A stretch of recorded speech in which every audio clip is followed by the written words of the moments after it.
disappointed in every one of you. I'm sorry, I don't mean to offend you. I'm disappointed in every one of you.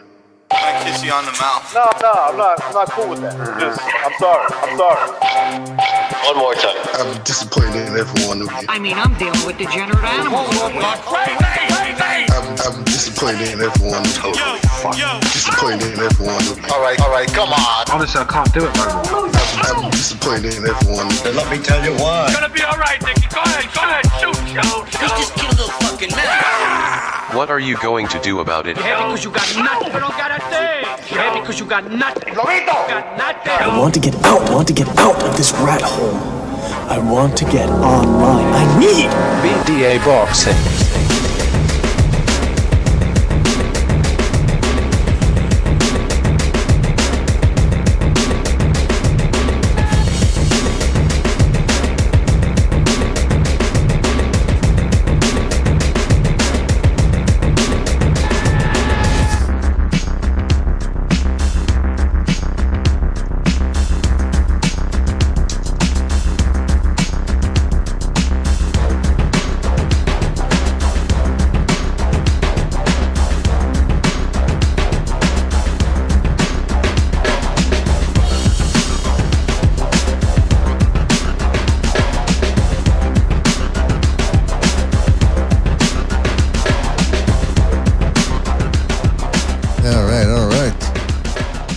Welcome everybody to another Boxing Podcast, broadcasting live from the True North. That's right, I said live from the True North. Is your good friend Mr. BDA, and I am glad that everybody could be on board for this one, fellas. In this one, we get a special episode for you as we cover some of the fights that took place last night, and then we talked about some dramatic events, a little drama, a little soap opera type deal scenario occurring in the boxing world. We'll get to that. But first, before we get down to the fun, fellas, let's get the business out of the way. You know the drill. If you want to donate a couple of shekels our way, you're certainly welcome to do so with the Super Chat feature. Although it's always better if you join the membership program. That way you get more bang for your buck. You know, a couple of emojis, badges, the whole shebang, all right? You know, this is an endeavor that requires us to get back on the true path of the Crimson Cross, and there is an eclipse tomorrow, so hey, maybe if you buy yourself a membership, you will be spiritually protected from whatever happens, or if anything happens tomorrow. Be it as it may, fellas, don't forget you can also join the Patreon. That way YouTube doesn't take away 1/3, and it allows us to keep on making documentaries and special little videos that we're going to be posting on Patreon. All right, don't forget you can also check us out on Spotify, iTunes, and Spreaker at your leisure. And it costs you $0 to do that, so make sure to do that. Let's give a big shout out to everybody in the chat.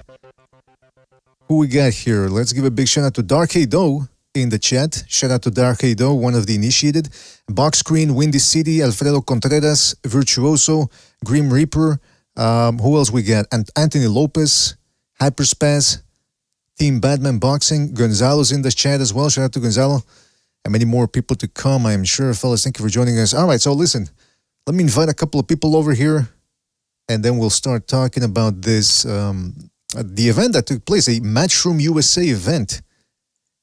Pretty fun, pretty interesting. Things got a little hairy, or hairier than some might have expected for some of the A sites, but nevertheless, it was an interesting night, I must say.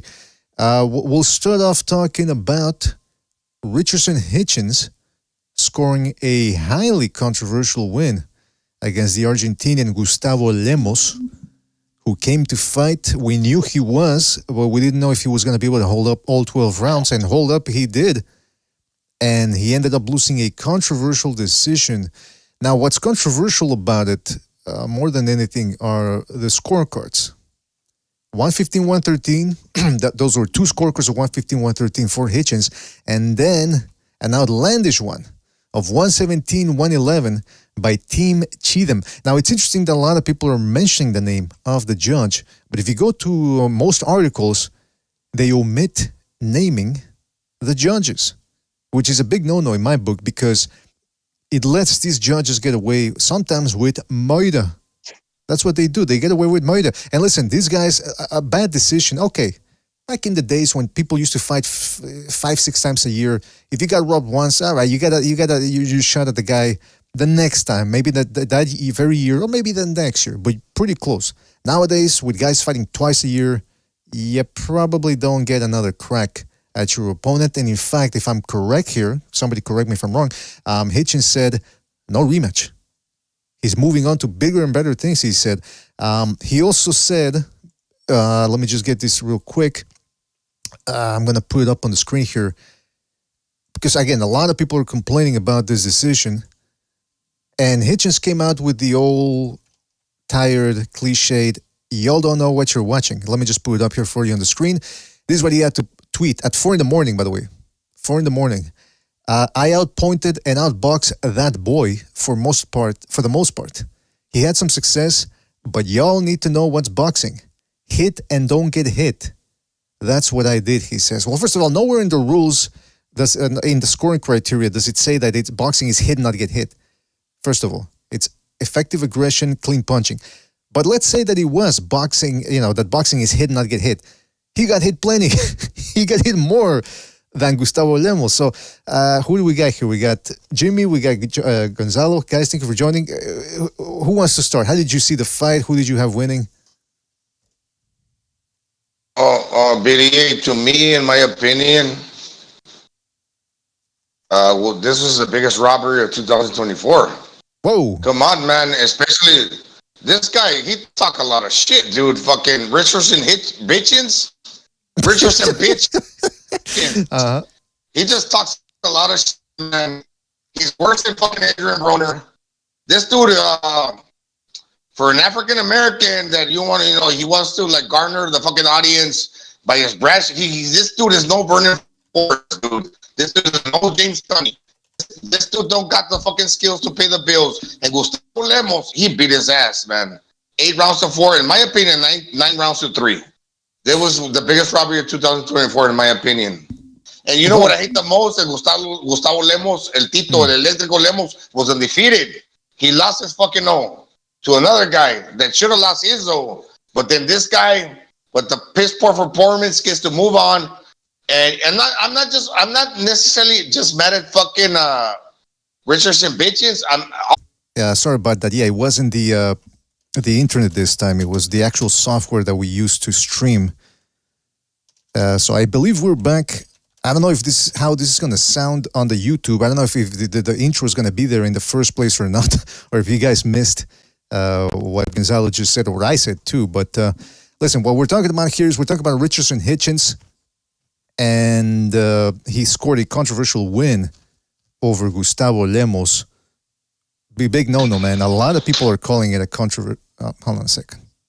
Are we back? Yeah, people are saying we're back, right? Yes. The last thing I recall, BDA, Cepeda was there for the taking, and the fight prior to where I'm thinking that Richardson Hitchens is talking a lot of shit, like he's faced all the contenders. Yeah, he beat Cepeda. Cepeda was there for the taking. He said, "Oh, if I get an opportunity to knock that guy down, I'm gonna fucking take him out." Cepeda was there for he never went for it. He never went for the fucking gusto. This dude is 5'10". Okay. Cepeda just got knocked out his last fight, his last 2-3 in a row.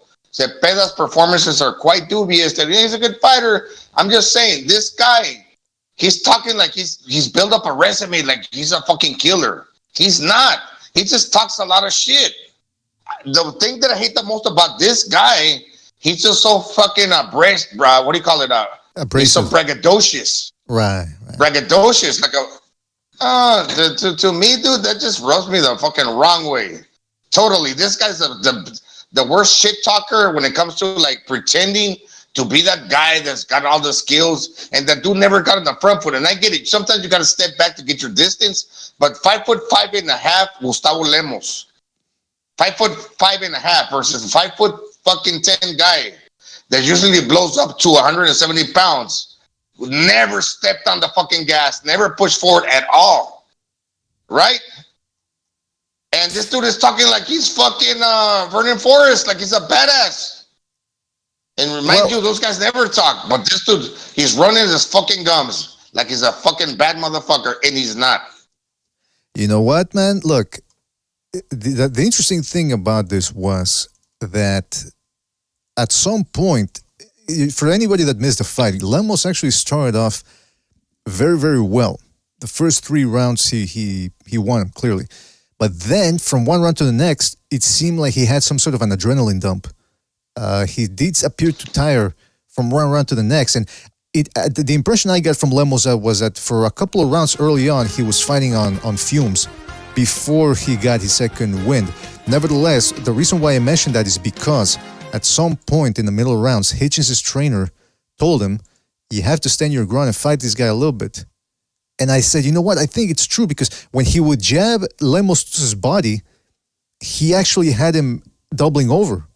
So he was feeling those shots, and I was thinking, man, if Hitchens would stand his ground a little bit, it's like when Frank Martin fought the Armenian guy, his last fight. He was trying to be cute, moving around, doing that thing, and he was losing that fight. But his best round, I thought he lost the fight, by the way, but his best rounds came when he actually stood his ground, when he went to the body and tried to take his opponent out. Same thing with Oshaki Foster against Rocky Hernandez. He was trying to do the same thing Hitchens was doing last night. He was running around the ring, clinching. The referee told him, hey, no more clinching. So now he had to stand his ground and fight. And guess what? He managed to take Rocky Hernandez out. Now, yeah, he almost got his own ass taken out. But my point is, if you got the firepower, sometimes you got to use it. Because if you're fighting a pressure guy and you keep running away, in a weird way, you're giving him the momentum that he wants. I know it sounds weird, but it's a psychological thing too sometimes. When a guy's backing up and you're the pressure fighter, it's like, oh, okay, he's backing up. I already got half the work done. Half my job's already done. I got him on the ropes. You know what I'm saying? Well, BDA, could it be one of those things that we're focusing too much on what the B side's not doing? So we're like, what did the A side guy do? He did not do anything at all. If we want to paint the same picture in regards to what the other guy didn't do, as opposed to like what the A side failed to do as well, he never stepped on the gas for nothing. That's what I'm saying, he gave away 3 fucking rounds. But that's what I'm saying is, to your point, I do think that if Hitchens would have listened to his coach and actually stood his ground a little bit more, maybe he could have actually taken, because I think the impression I got from Lemos was, yes, tough guy, fighting on a lot of heart and instinct, but I think he was there to be taken out. But Hitchens, it's one thing to have the firepower. It's one thing to have the firepower. It's another to have the mentality to do it. And some guys just aren't wired to do that. Now, let me just say real quick. But you know the word maybe doesn't even exist in the dictionary? The word maybe. I didn't know that. It doesn't even exist in the dictionary. Hubiera in Spanish. El hubiera is not even in the dictionary. That's just like, Spanish. It's not reality. In Spanish, okay, yeah, but in English, I'm pretty sure it's there. Yeah. But shout out to... Maybe, I don't know, but okay. All right, Gazal, let me just read the super chat. Shout out to Lalo Soto Gaming, who says, too much ass style last night. The ass style, by the way, for people that don't know, is the American slick style. Running around the ring, shaking, hugging, and clinching. Shout out to Lalo Soto. Yeah, I was going to say that, look, again, just for people that are unaware what we mean by ass style, it's not. We're not denigrating the American boxing when we say that. We're doing it in a sort of a sardonic way because people usually say, "Oh, Mexican style." It's brawling, chin up in the air, taking 3 shots just to land 1. So then we decided to go. Okay, we'll go to that same extreme, but apply it to the American style of boxing, the stereotypical American style of boxing, which is running around the ring, 1 punch at a time and clinching. And one of the things that we're saying that in jest, but one thing that I do not say in jest, one thing that I say seriously is the fact that a lot of this style of running around the ring, doing the bare minimum to win, only really works if you've got the referee on your side. And I'm glad and heartened to see that a lot of people were calling out Hitchens' clinching. In fact, in the fight before, prior to that, the main event between Pacheco and the other dude, that the referee was also warning the guy about clinching. But unfortunately, okay, it's all good and proper to warn somebody. You got to take a point away at some point. At no point were any points deducted either in the previous fight or the main event.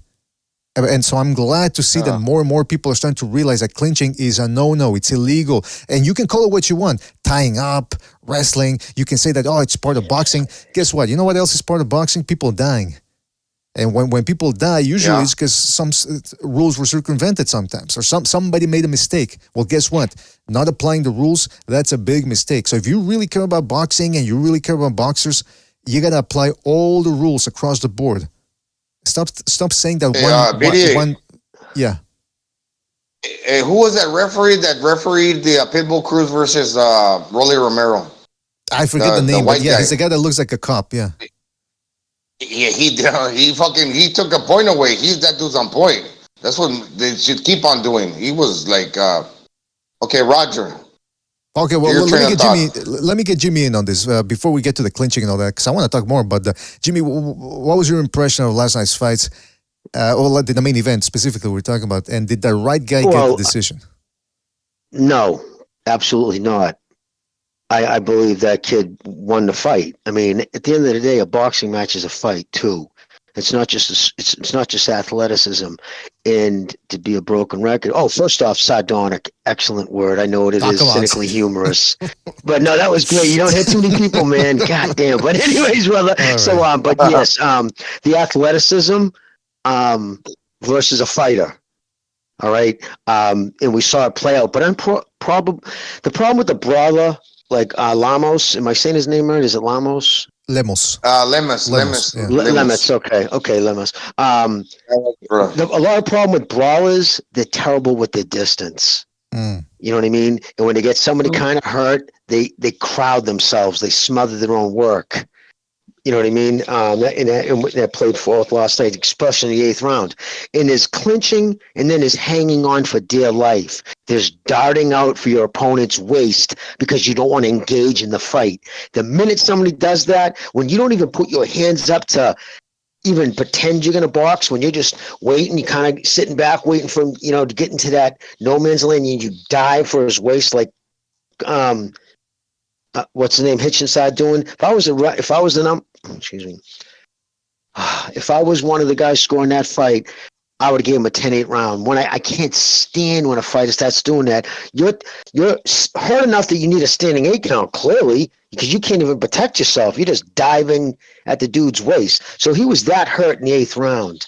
And if that kid had more ability of his distance, and again, that's a handicap of most brawlers. They smother their work when they get somebody hurt. But Hitchens is just an athlete. He's just an athlete who happens to be boxing, whereas that Mexican kid is a fucking fighter. Well, I mean, Jimmy, when it comes push to shove, and we have a fight that's like when sharp irons when you gotta when it's like iron sharpen iron, and we got 2 close fucking competitors, and it goes a distance. Sometimes the guy that just deserves to win it by 1 round, that guy deserves to win. This guy won it clearly, in my opinion. We're kind of focusing too much on the B side didn't do. What did the fucking A side guy do? He didn't do nothing at all. His jabs are kind of pawing. He was stepping back and was landing a few fucking get me off combos. Was he really landing anything significant at all? I thought Gustavo Lemos landed the more telling shots, and he won the majority of the rounds. Sure, did he lose the 2-3 rounds in the middle of the portion of the fight? Yes, but he brought it back, and he pieced that guy up. Well, he had to do fucking running on the back foot. By the way, Danny in the chat says, if a fighter can't clinch, then how can they obey the referee's rules of protecting themselves at all times? Yeah, protecting yourself at all times doesn't mean you can cheat, Danny. I mean, I could say the same. I could say, well, hey, Danny, how come this guy can't low blow? He's supposed to protect himself at all times. You're supposed to do it within the rules of boxing. And that's the other thing, though. When people say, well, clinching is part of the game. Look, boxing is, the way you win a fight is by clean, effective punching, effective aggressiveness, ring generalship. Clinching is not ring generalship, because what it shows is you're tired or you can't outbox or outfight the other guy. And that's the other thing about this fight is, look, I don't know how the fight would have, I don't know if Lemos would have stopped Hitchens had Hitchens been prevented from clinching, but I know Hitchens was doing it for a reason.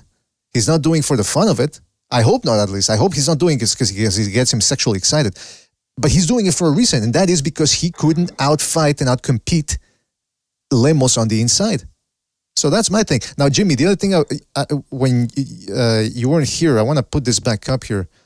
Richardson Hitchens after the fight, 4 a.m. And actually, I think you were here when I said that. But I want to get your thoughts on this too. He said at 4 a.m, he tweeted out, I outpointed and outboxed that boy for the most part. He had some success, but y'all need to know what boxing is. Hit and don't get hit. That's what I did. Jimmy, you've been watching boxing a couple of years now. More than a couple of years. You know how to score a fight. What's he talking about? Yeah, that was his ego talking. That was his just shame of he knows he lost that fight. He knows he does, and it's eating away at him. He knows he lost that fight. There's no questions asked. He knows he lost that fight. And so he just, he didn't sleep last night, but he probably laid there in bed. Fucking just stare at the ceiling, man. Like, fuck, I lost that motherfucking fight. And I got a fucking hometown or DAZN cooking. I mean, DAZN lately, they're as bad as everything. They're all on now. It's A-side. You got to fucking knock an A-side guy out practically to fucking win a fight. I mean, Pacheco, he didn't look that great either. I mean, I don't know. Is he signed? Are they both with Eddie Hearn? Yes. Both those guys with DAZN Matchroom, or is Pacheco with they're with Matchroom. Pacheco is.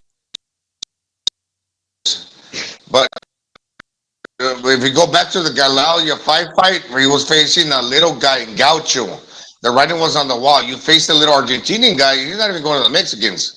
Versus this is prior to the co-main. Yeah, well, I get the fight. That fight was a tough fight. Pacheco didn't look good. I'm talking about the fight prior to that.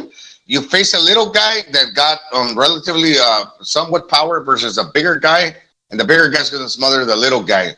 And that's what the writing was on the wall. He intended to do the same in the main event. But Eddie Hearn is not so much of a smart fucking matchmaker. You know, who's his matchmaker? I'm just saying. Well, I think he does it.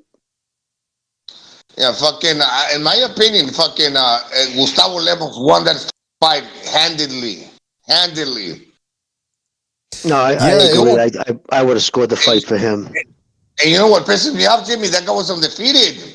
Yes, he's always going to be exciting to bring him back on a card, but you can see the fucking Eddie Hearn's snideness in the sense that, you know, he didn't deserve to win, but the judges were in his pocket. How can you tell me the judges? It just shows. It's just the presidents how the judges think. This guy's the A side. He's losing, but then he's got a fetish with fucking the Black American fighters. He's trying to sign them.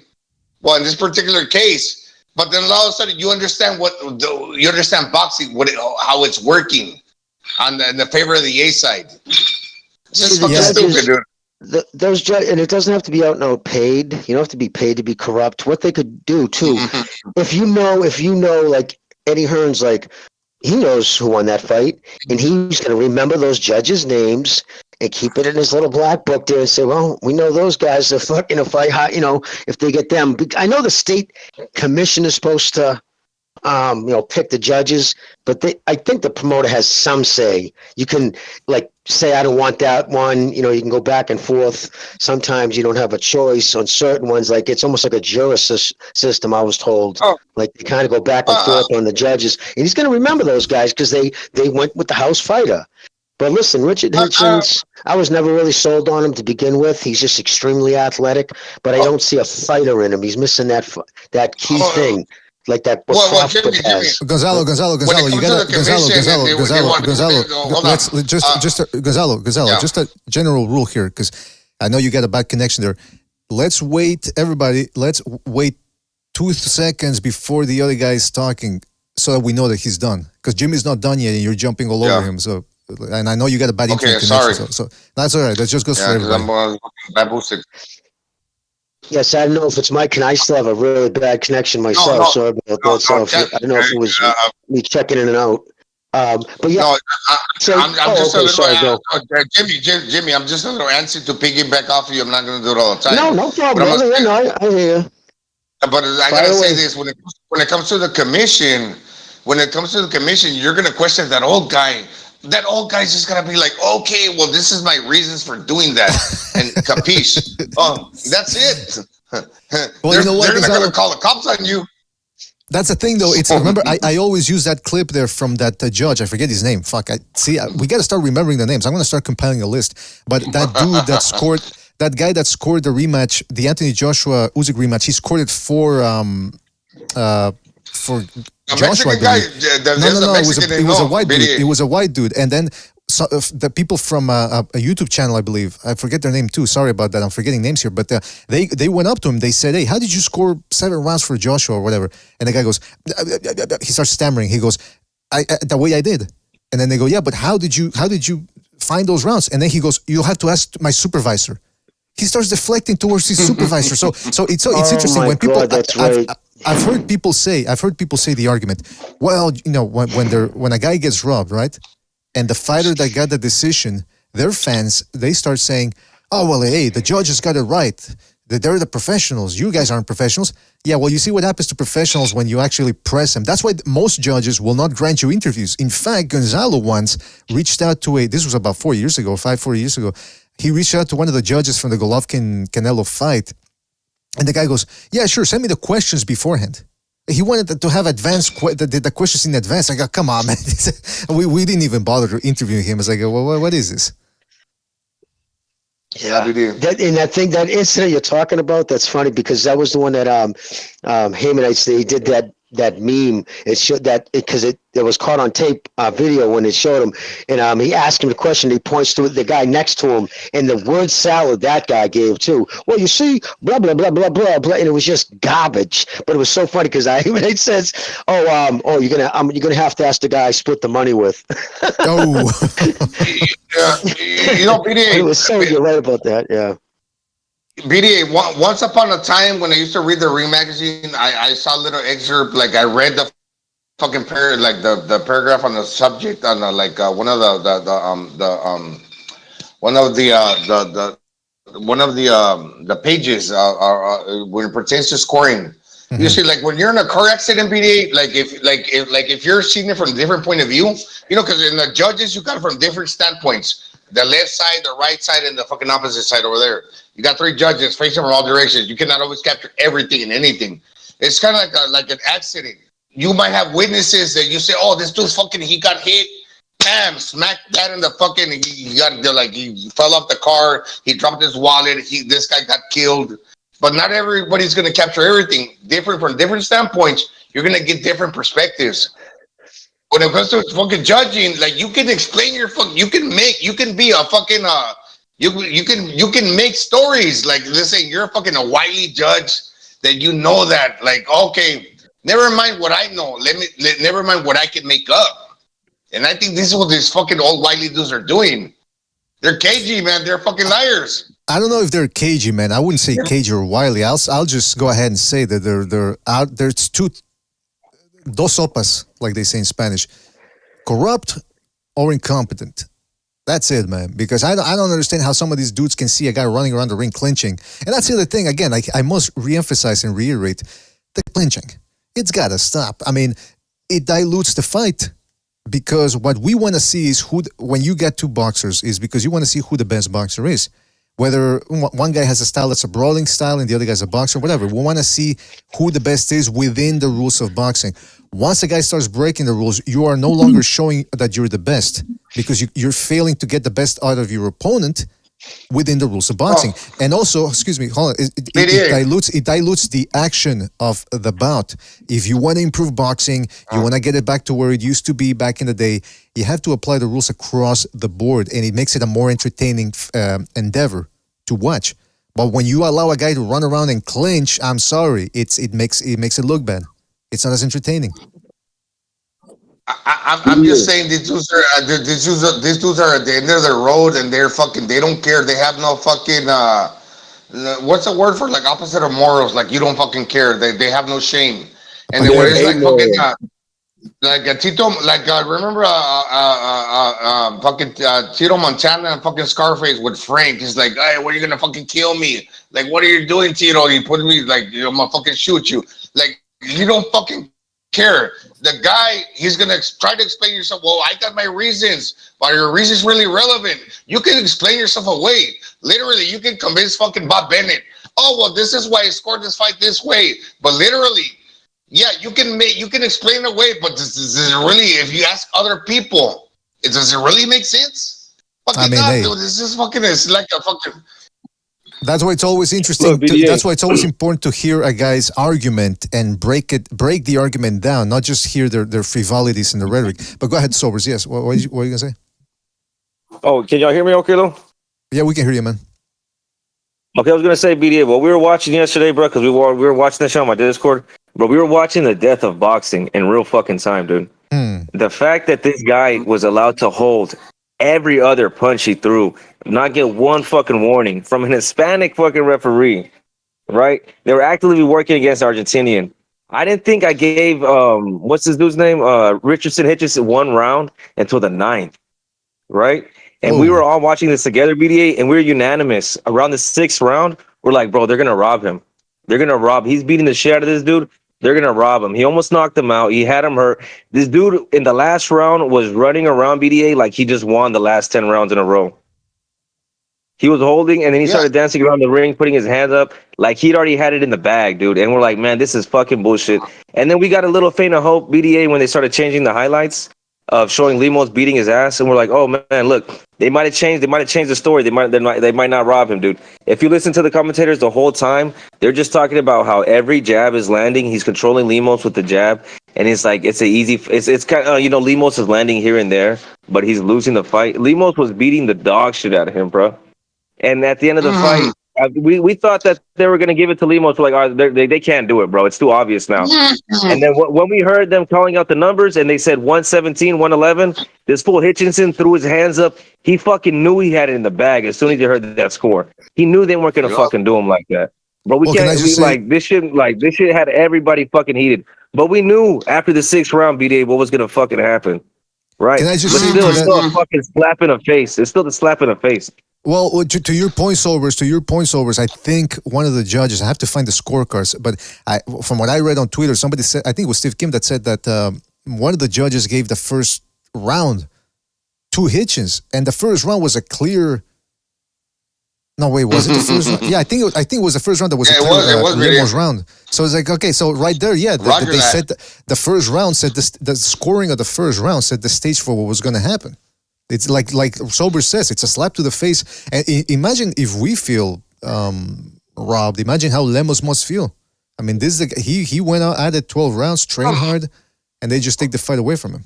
Hey, BDA, but it's a slap in the face because this dude is so fucking brash. This fucking guy, he talks like he's the fucking next fucking Mayweather. And he's talking like he got the best resume in the world. This is the guy you love to fucking hate. Richardson. Well, I gotta say, Gonzalo. Go ahead, Jimmy. No, you finish. You finish. I'll come after you. I didn't even start, so I can't finish. Okay. All right. I thought I jumped in because of the delay. Sorry, I didn't want to do that. But all right, I'll finish what I was saying. No, it's representation too. I don't know who this kid Lemos has in his corner. That's the problem. Sometimes you can have an undefeated record, but if you don't have people. If you don't have if you're not signed to the right people, if you're signed to some mom and pop promoter or manager who don't have any pull in the sport, that's what happens. You end up getting fucked. And it's an indictment on the sport. And here's the problem too. People are like, okay, he's got a loss in his record, but some guys have a hard time coming back just because it's just demoralizing. And sometimes it gets guys hard, like, because you're going back to train now. Think about it. You're going back and after the heel and all up, so it's time to spar again. And you're like, what does it bother, man? So I'm going to train even harder now so I can even give more of myself in there?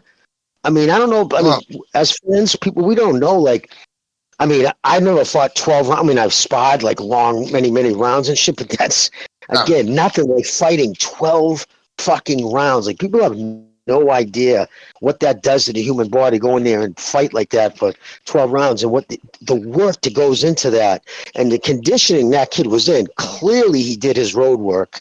Clearly he did his sit-ups and to have it snaked from you like that, it's just demoralizing, and it does ruin some guys' careers because they can never get their mind right. And I just wanted to add that, and it just, I don't like it. Yeah. You're right, man. Oh, well, Jimmy, my biggest my biggest hiccup and my hang up with Richardson Hitchens, he talk a lot of shit. Look at how he's running his fucking mouth. He talk a lot of shit, dude. That dude talk a lot of shit. Like he's a fucking Billy Badass. And I never seen him he never stepped on the front foot. You gotta take a step back to get distance. Distance was getting the shit fucking pushed in by a 5 foot fucking 5.5 fucking Gustavo Lemos. He's 5'10". Let's make that clear, bro. This guy Hitchenson, he's bigger than Ryan. He's bigger than Devin. He's the biggest dude out of these young crop of fighters. He's fucking huge in there. This little guy was walking him down, and he couldn't. The only thing he could do was push him off him. Clinch him. I mean, listen, I just want to reiterate, one of the reasons why I'm frustrated with last night's performance, discounting the decision, by the way, is the fact that Hitchens, I think, if he would have stood, he's got, even Sergio Mora or one of the other commentators mentioned the fact that he actually appears to have good pop in his shots. And that's what disappoints me when these guys, they're not wired for that. They're too accustomed to running around the ring. That's what they do in sparring. So once they start getting tired, instead of actually fighting on the inside, they start clinching. That's their go-to thing. It's like, okay, I'm going to box, and when I can't box, I'm going to cheat and I'm going to clinch.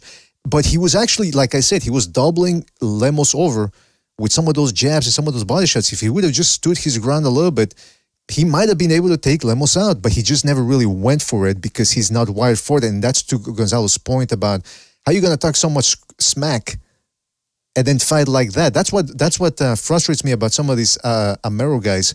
They talk so much, I'm gonna whoop you. Like that's the other thing. When they win a decision, boring decision, then they say, I whooped that guy. You didn't whoop anybody, man. Go fucking jerk off, man, because that's the only thing you're gonna be whooping after the fight. Now let me just say this as well.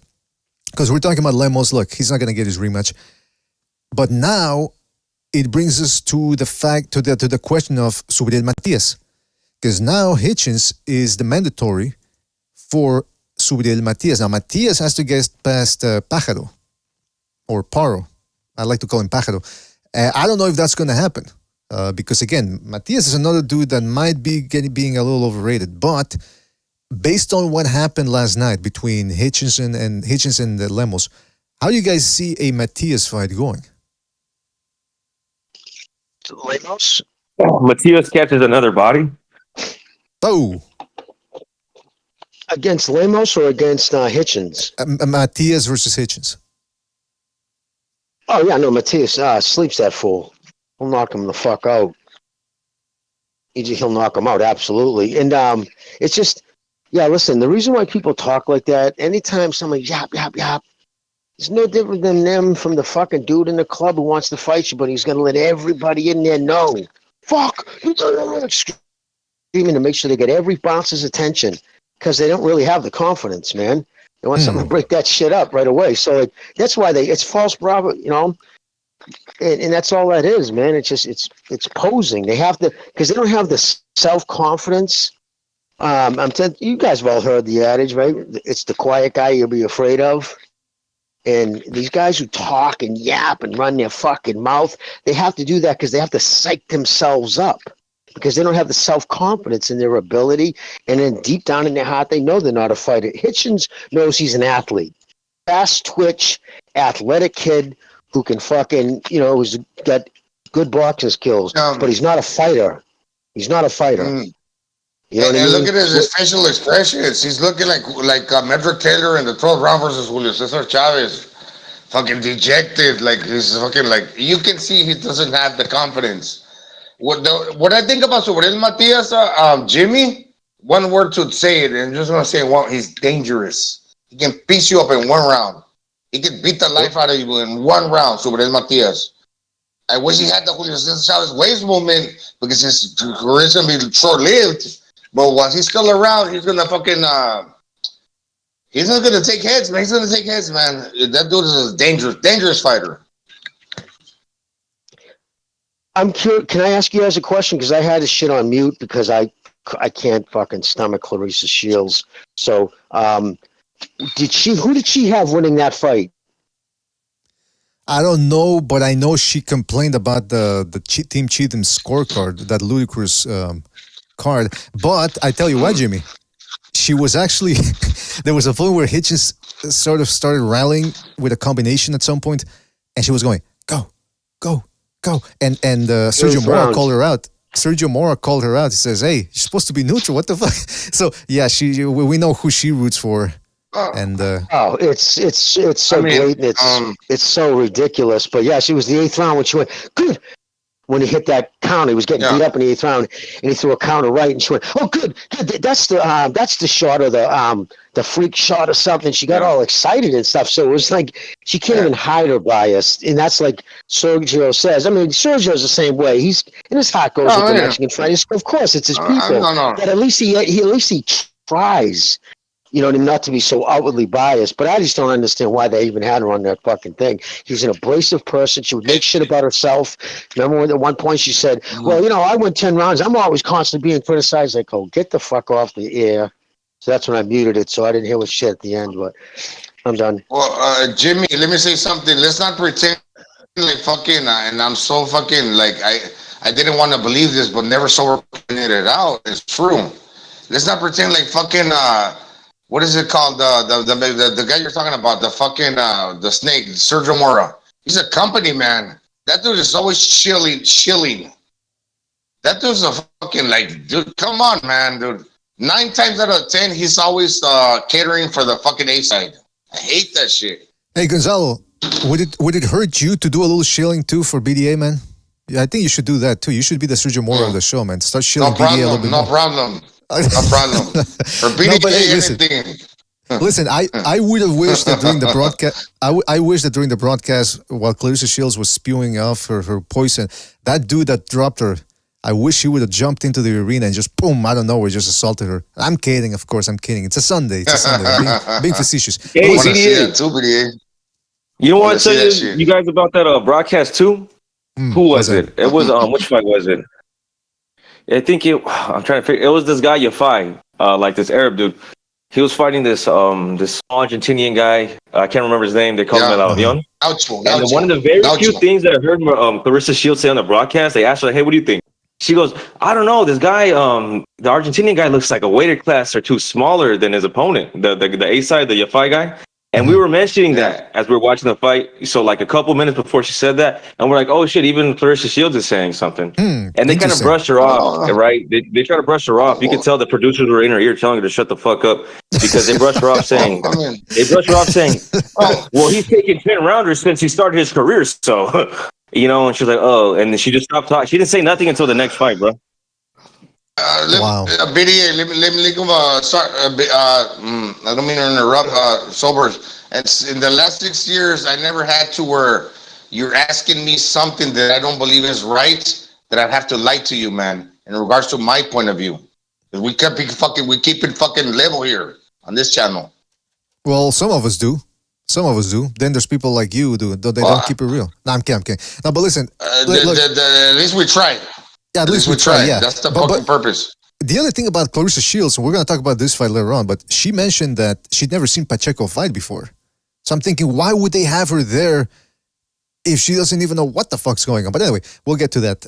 Here's the other thing I want to talk about. To you guys' point about how the most talkative, vexatious guys usually are the guys that are the most passive in the ring. It reminds me of Shakur Stevenson. He commented about the fight. He tweeted out something. This is another dude that talks the talk but fails to deliver. He said this about Hitchens. "I promise you, if he would have trained down here with me, he would have stopped this N-word." Talking about Hitchens. That if Hitchens would have trained with him. N-word, BD? Well, you know, I mean, listen, that's what he said. But what do you guys think about that? But anyway, Shakur Stevenson posted that on Twitter. And then, of course, the comments were just roasting him about, what the fuck are you going to teach him about how to stop people if all you do is you run around the ring, jump around the ring like a rabbit. So what do you guys think about that? Shakur Stevenson interjecting there. Shakira Stevenson, I think, well, I'll take a pass. You guys go. He never misses a chance to make himself look like an asshole on the internet, bro. And like you said, they're flaming him in his comments, BDA. That's what happens to all his Twitter posts. Yeah, man. I mean, I don't understand why he does that. I mean, he has to. You know, it's Twitter, man. It gives everybody a voice, but it shouldn't. He should have stayed silent.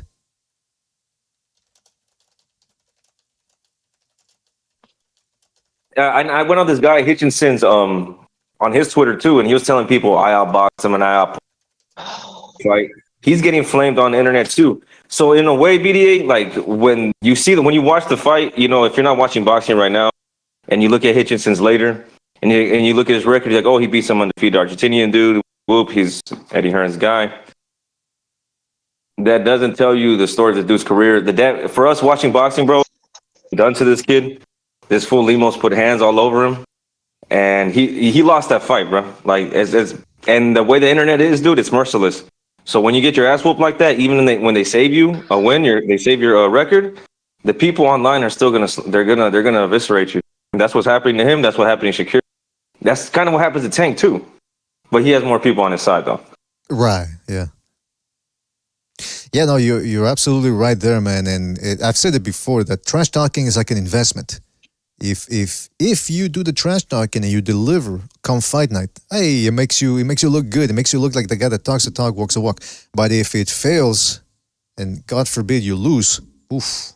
Adrian Broner, Chris Colbert was one of the last guys too. Talked a lot, and then he gets his ass whooped twice.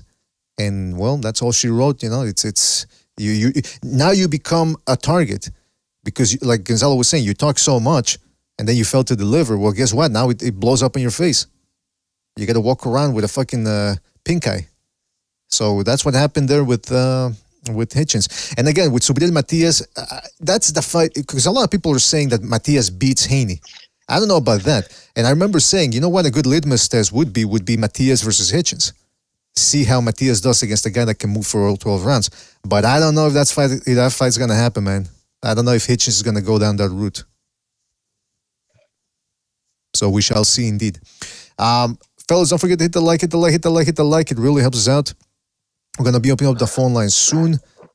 But also, let's go on over to the second fight of the night, which was Diego Pacheco going the distance, 10 rounds actually. Not the distance, but going the 10-round distance for the first time against an undefeated Sean McCalman.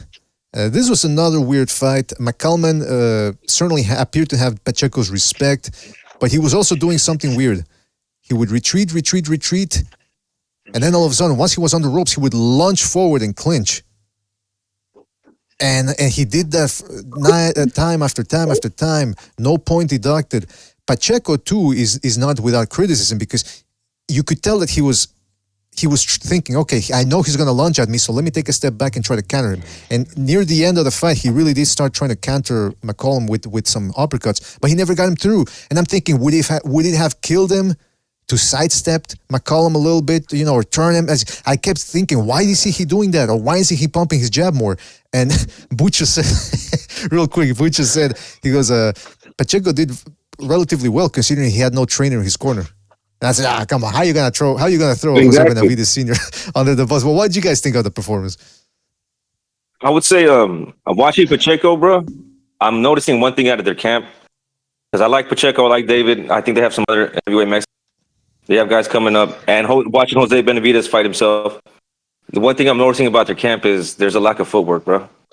She's not showing these guys how to move their feet like that. I don't think Pacheco has very, very good footwork. Because if he did, like you're saying, this guy's lunging off the ropes and these drive-by like attacks. You know what I mean? He's just flying by and shit, trying to swing at him. If Pacheco was more aware, dude, he could have jumped back, took a half step back, stepped around, and he could have caught him, dude. Because this guy was repetitive of what he was doing, and and it was funny too. They're all over that guy's nuts too. Sergio Mora, he loves himself in. Yeah, you're right. He was. Pacheco was just being hesitant there a little bit, and the other, and Mora was giving McCalman credit. Like, man, he's doing this to Pacheco. I was like, man, maybe it's because Pacheco is not that. But Jimmy, I wanted to ask you this, man. Well, actually, first of all, give us your thoughts on the fight. Did you watch the the Pacheco fight? Yes, I did. I think the kid thinks too much and he's not reactive enough. He's got to stop being more reactive. Let his hands go, fight off instinct. Sometimes he's looking for the perfect shot, but you can see him thinking he just doesn't react quick enough. There was times, and then he would get frustrated from the other guy's tactics, but then he didn't change to Nevasoba's point. The footwork, whatever team he's working with, and like you said, I guess it was Lopez's dad, right? No, It's, David Benavidez' camp. Benavidez, that okay. Well, yeah. Well, Jesus. I mean, footwork isn't Benavidez' strong point. That's for sure. He just walks forward. There's no footwork. He just beats you up. He comes forward because he's always the biggest guy in there. That's why I'm really curious to see when he goes up to light heavyweight. Is it going to have the kind of the Shakur effect where you start fighting guys more your size and those advantages you had when you were 6 inches and 50 pounds heavier than everybody on fight night? Not 50, obviously, but you know what I mean. So I'm curious. I wasn't overly impressed with him. He's a tough kid. I think he can, with the right training, and because he's willing to mix it up. So that's half the problem right there. If he gets out of his head and stops thinking and just reacts, goes in there and boxes, and stop trying to think. And anyways, that's the impression I got, that he's thinking too much and not reacting. You're absolutely, I got the same impression there, Jimmy, because he was looking for the perfect shot. Now, one thing I give David Benavidez a lot of credit for, that's why I enjoy watching him fight, is he doesn't look for the perfect shot. He just sets everything up with combos. And he's like, okay, maybe I don't catch you with the second or third, but I'll get you with the fourth or fifth. Pacheco didn't do that. He was thinking too much. He was looking for that one shot. And actually, in the last 2 rounds is when he started fighting body to body, chest to chest against McCalman, and that's when he started getting the best of him. And I'm thinking, man, if he would have started that from the second, third round on, he could have worn McCalman down. And by the way, that dude, McCalman, he was squinting throughout the fight, man. He looked like Mr. Magoo in there. I'm thinking, how the fuck did he pass the eye test? And I'm not talking about the eye test of talent thing. I'm talking about he was actual... at the weigh-in with glasses on, BDA. They did the face off with glasses. Yeah, the commentators point that out. I'm thinking, how is this dude? Maybe that's why he was fighting so passively and on the defensive, and like Sober says, those drive-by tactics, because he couldn't actually fight, consistently for 10 rounds with the vision. I don't know, man. I'd like to see somebody check his vision, see if he can actually pass the test, because I'm dubious, man. I'm skeptical. Well, you made an excellent point when you said, why didn't you do that sooner? Because why? Because when he was in close, you don't have time to think, right? You're just in there mixing it up. Mm-hmm. You're just letting your hands go. You're just doing what you're trained. But when he had distance, he was looking for the perfect punch. Instead of people, it's just that comes with time. You realize your perfect punch is never like the one you think it's going to be, or it comes off motion. So you throw a jab, then it's just all your punches, they just flow, and you don't have to put everything behind the punch, and it doesn't take that much to really stop someone. You hit him on the button. Just be confident in your ability. And that dude, that's what I feel. Pacheco's, he just needs a little more confidence to stop thinking so much and let his hands go, and he'll be fine. Yeah, that's the thing though about that is he stopped Cosedes, who's a tough Argentinian dude, Bazinian, who's another undefeated guy in that division, who's from my neck of the woods, by the way. He couldn't stop Cosedes. Berlanga couldn't either. Pacheco did, but the reason why he was able to stop Cosedes is because he went at him. He was getting tagged by Cosedes, and then at some point Pacheco said, okay, I'm going to take it to him, which is what Hitchens should have done, by the way, too, in the main event, is what I was saying earlier. But so that's what Pacheco needs to do, man. That fight should have proven to him that, look, you need to take it to your opponent. You can't wait. You can't, you might not be able to outthink everybody. Sometimes you just got to use your strength, your punching power, and your tenacity and do that. But again, yesterday he was thinking too much. He got the win, but I mean, it wasn't the greatest performance, and he needs to learn how to be a little bit more assertive in there. And how do you do that? Because again, it's easy to say, do this, do that. But okay, he should pump that jab a little bit more. Pump the jab and feint more. Those are just two basic things right off the bat that he should have done more of. But he was just waiting for the perfect shot without setting it up. And then that becomes a vicious circle, because the less you set up, and especially against the guy who's lunging at you, like McCalman, then you get tied up and you get frustrated, and you get more frustrated as the fight goes on. So like I said, it's a vicious circle, and he should have feinted more, jabbed more, gone to the body more, which he only did that in the last 2 rounds. But hey, listen, learning experience, hopefully he gets past it, he improves. But, by the way, fellas, hit the like, it really helps us out. We were talking, okay, so Pacheco's with trains under Jose Benavidez Sr. Another guy who trains or who's trained by Jose Benavidez Sr. is David Benavidez. And this sort of set the internet afire a little bit because they interviewed David Benavidez ringside during the Pacheco fight. And I can't play you the video just because I don't know if it's going to get taken down or whatever. So I'll play you the audio. This is David Benavidez ringside during the Pacheco fight. All right, Todd, I am here with David Benavidez. David, nip and tuck fight so far between Diego Pacheco and Sean McCalman. What are you seeing? And Diego doing what he got to do. He's using his job. He's keeping his distance. He's looking great right now. Yeah, this guy sounds a little familiar. You want to see from him in the second half of the fight? I want to see him use his distance more and his power. He's looking like using his power, so I'm really happy with what he's using right now. What do you do against a guy that's got a by the way, I don't know if the music is going to get us in trouble, so I have to pause it here every once in a while. long jab, but it's sticking into your face all night? You gotta keep doing that all night and looking for that right hand. Thanks, David.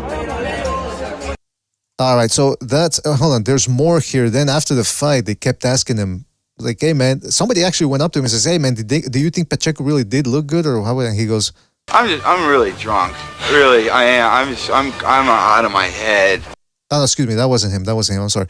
No, but okay, so it sounded like he was inebriated ringside, and immediately some people on Discord on Twitter started trying to say, "Hey, what about Canelo too? He was drunk that one time where he said, he was at a party and he was screaming to the microphone. That was after his fight. It wasn't during training. So, guys, is this is this worrying for Benavidez, or what's going on here?"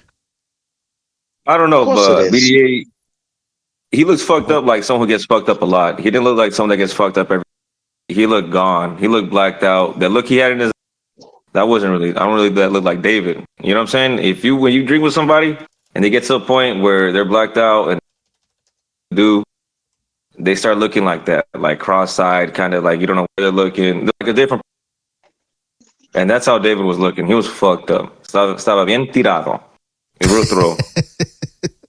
Yeah, and BDA, it wouldn't be an issue. Maybe first off, if I was training him, I would have ripped him a new asshole. If I managed him, I'd be all over him. But it's always the PBC guys because Al Heyman doesn't give a fuck. Clearly doesn't care. Bob Arum would have been. Excuse me. How many times you seen Arum's fighters out public fucking wrecked because they know they'd be in trouble? Because Bob would be like, dude, I pay you a lot of money to be a fighter, and you get people have no idea how bad alcohol is. It's heroin doesn't scratch the surface of the damage alcohol does in human body because it's the only one that and benzo is the only thing that our body doesn't produce. That's why it's so dangerous. It's the only drug, those two drugs that you can die if you quit cold turkey. You have to be slowly taken off it over ideally 30 days because it's so dangerous. And like I said, the prison we see guys come in, course sentenced, they would get shit faced right up to the day they're sentenced. And code reds all the time, boom, these guys are going out, just fucking going in and having seizures. It's just a very, very dangerous mix. You don't see professional athletes, never mind boxers. And again, if it wasn't for maybe it wouldn't be as bad, like I first started saying, if it wasn't for the fact he lost his belt for cocaine. Welcome to Blog Talk Radio. Why he didn't just go out that day and start blowing lines. You do cocaine, usually someone like in his situation, is because you're shit-faced, you're partying, you're getting wrecked. You lose your inhibitions, right? You do stupid shit. You low impulse control. That's how you end up punching people when you're a professional fighter because you're drunk. Somebody might yell something to you thinking, oh, he's not going to hit me. He's the fucking pro boxer. And normally wouldn't. But when you're drunk, your inhibitions are gone. And it leads to bad decisions. And the fact that this guy has a history of making bad decisions, right? Like losing your belt for testing positive for cocaine is a bad decision. And here we go again last night. We see him shit-faced. I'll tell you right now, that's just not a good look at all. And you will pay for all that if he's doing that on the regular. No questions asked. That will affect him physically. Yeah, and look, a little side note, bro. Him being cross-eyed, that might not have been alcohol. That might be something else that does it to you. Well, I mean, that's the thing. I don't, we can sit here and speculate what it was, but for sure he was inebriated or he was on something. And I'm thinking he's already got a fight announced. They're making a big deal that, it's him and Gervonta Davis on the same card, blah, blah, blah. Meanwhile, he's getting shit-faced. And look, I know everybody's different. And maybe some people have different tolerance, whatever, tolerance levels. For me to drink and start slurring, it takes a lot. I can get tipsy off of 2 drinks, but it really, just 2 drinks and I'm already tipsy. But I need to drink more to do that.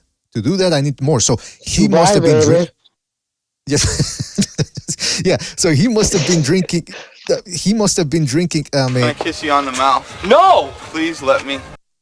Yeah, I mean, that's that type of drink right there. Fucking idiot. Fucking idiot. Fucking idiot.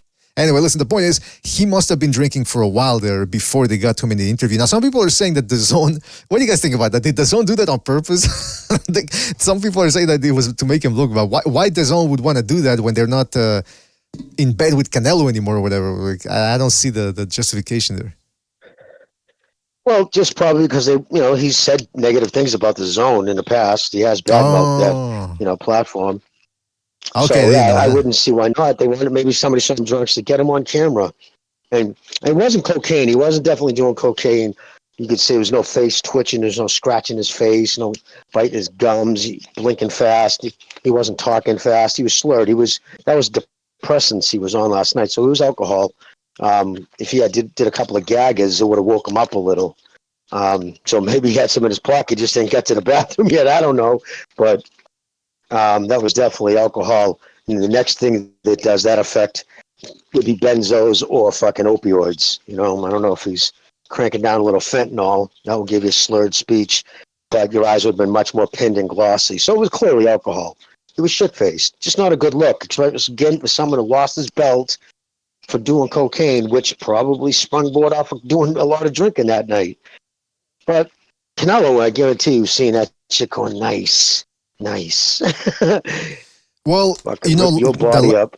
In the last episode, we were talking about making weight and cutting weight and how you can get away with it when you're in your 20s. And that's where Benavidez is at right now. He can get away with the coke and the ballooning up to 220 pounds, like his own promoter said, David Jukowitz. And you can get away with it when you're 20s. But that shit's, like Jimmy keeps saying, it's going to take years off of you. It's going to take away some, and not for nothing, another thing that we've mentioned before is Dr. Margaret Goodman actually verified this once when she said that drinking actually thins the skin. It actually, it opens up the possibility for cuts. That's why Julio Cesar Chavez used to he used to take shots in his prime and walk away clean.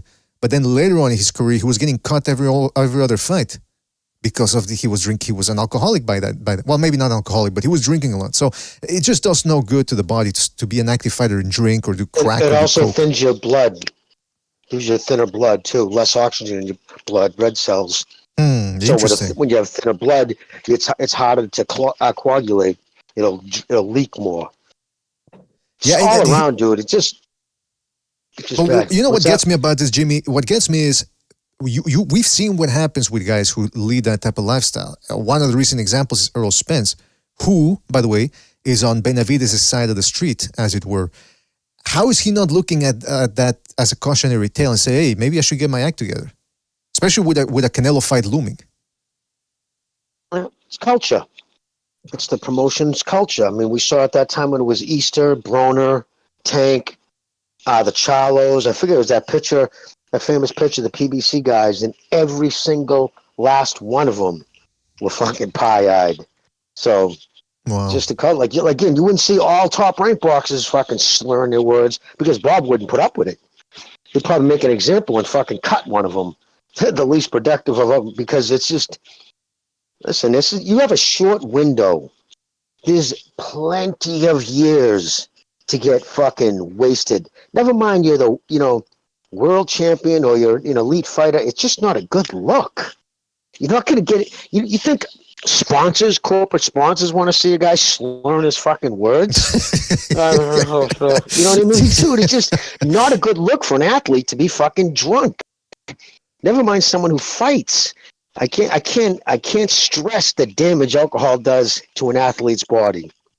It affects their equilibrium, even when they're sober. I'm talking like months later. It takes a long time for that poison to leave your system. You ever see that Orson Welles commercial, the outtakes, when he's selling French champagne? Oh, yeah. Ah, the French champagne. Maybe that's Benavidez in a couple of years, man, if he ever gets an endorsement. But yeah, man, it's a bad look, man, for sure. It's a bad look to have a guy drinking, and maybe like I said, he's good enough that he can get away with it. But 5 years from now, where's that lifestyle gonna take him? And again, people were saying, no, he's taking care of that. The cocaine thing. It's over. That's past it. Well, he's again. If you're drinking after a fight, okay, but he's drinking during supposedly training. I mean, they've announced a fight and he's getting drunk. So I don't know, man. I'd rather have him do cocaine. Cocaine's a lot less harmful to the human body. It's in and out, huh, Jimmy? What's that? It's in and out. Oh, I am sorry. Okay, thanks, brother. The cocaine's in and out of your system. Yeah, so it was a very short fucking shelf life in your system. And the thing is with alcohol, say you're drunk Saturday night. Now his training for Sunday, Monday, Tuesday, probably going into Wednesday, depends on how much he sweats, is ruined. By ruined meaning when he goes to sleep at night, his muscles will not recuperate because your liver, what carries your glycogen, all the nutrients, and it's basically your furnace, that is taking care of the poison that's still in your system, trying to flush it out. So it ruins the next 3 or 4 days. And if you get really wrecked, it could take up to a week. Eliminates, no matter how hard you train, you're not going to, none of your muscles are going to grow back right. Equilibrium's going to be off.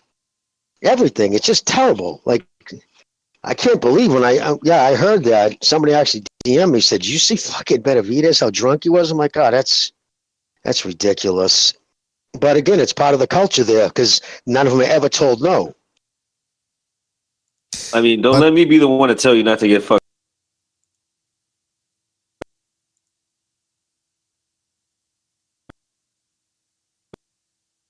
Be that guy on camera or people talking to you. But your whole life, you gotta be more aware. Your careers are flashing.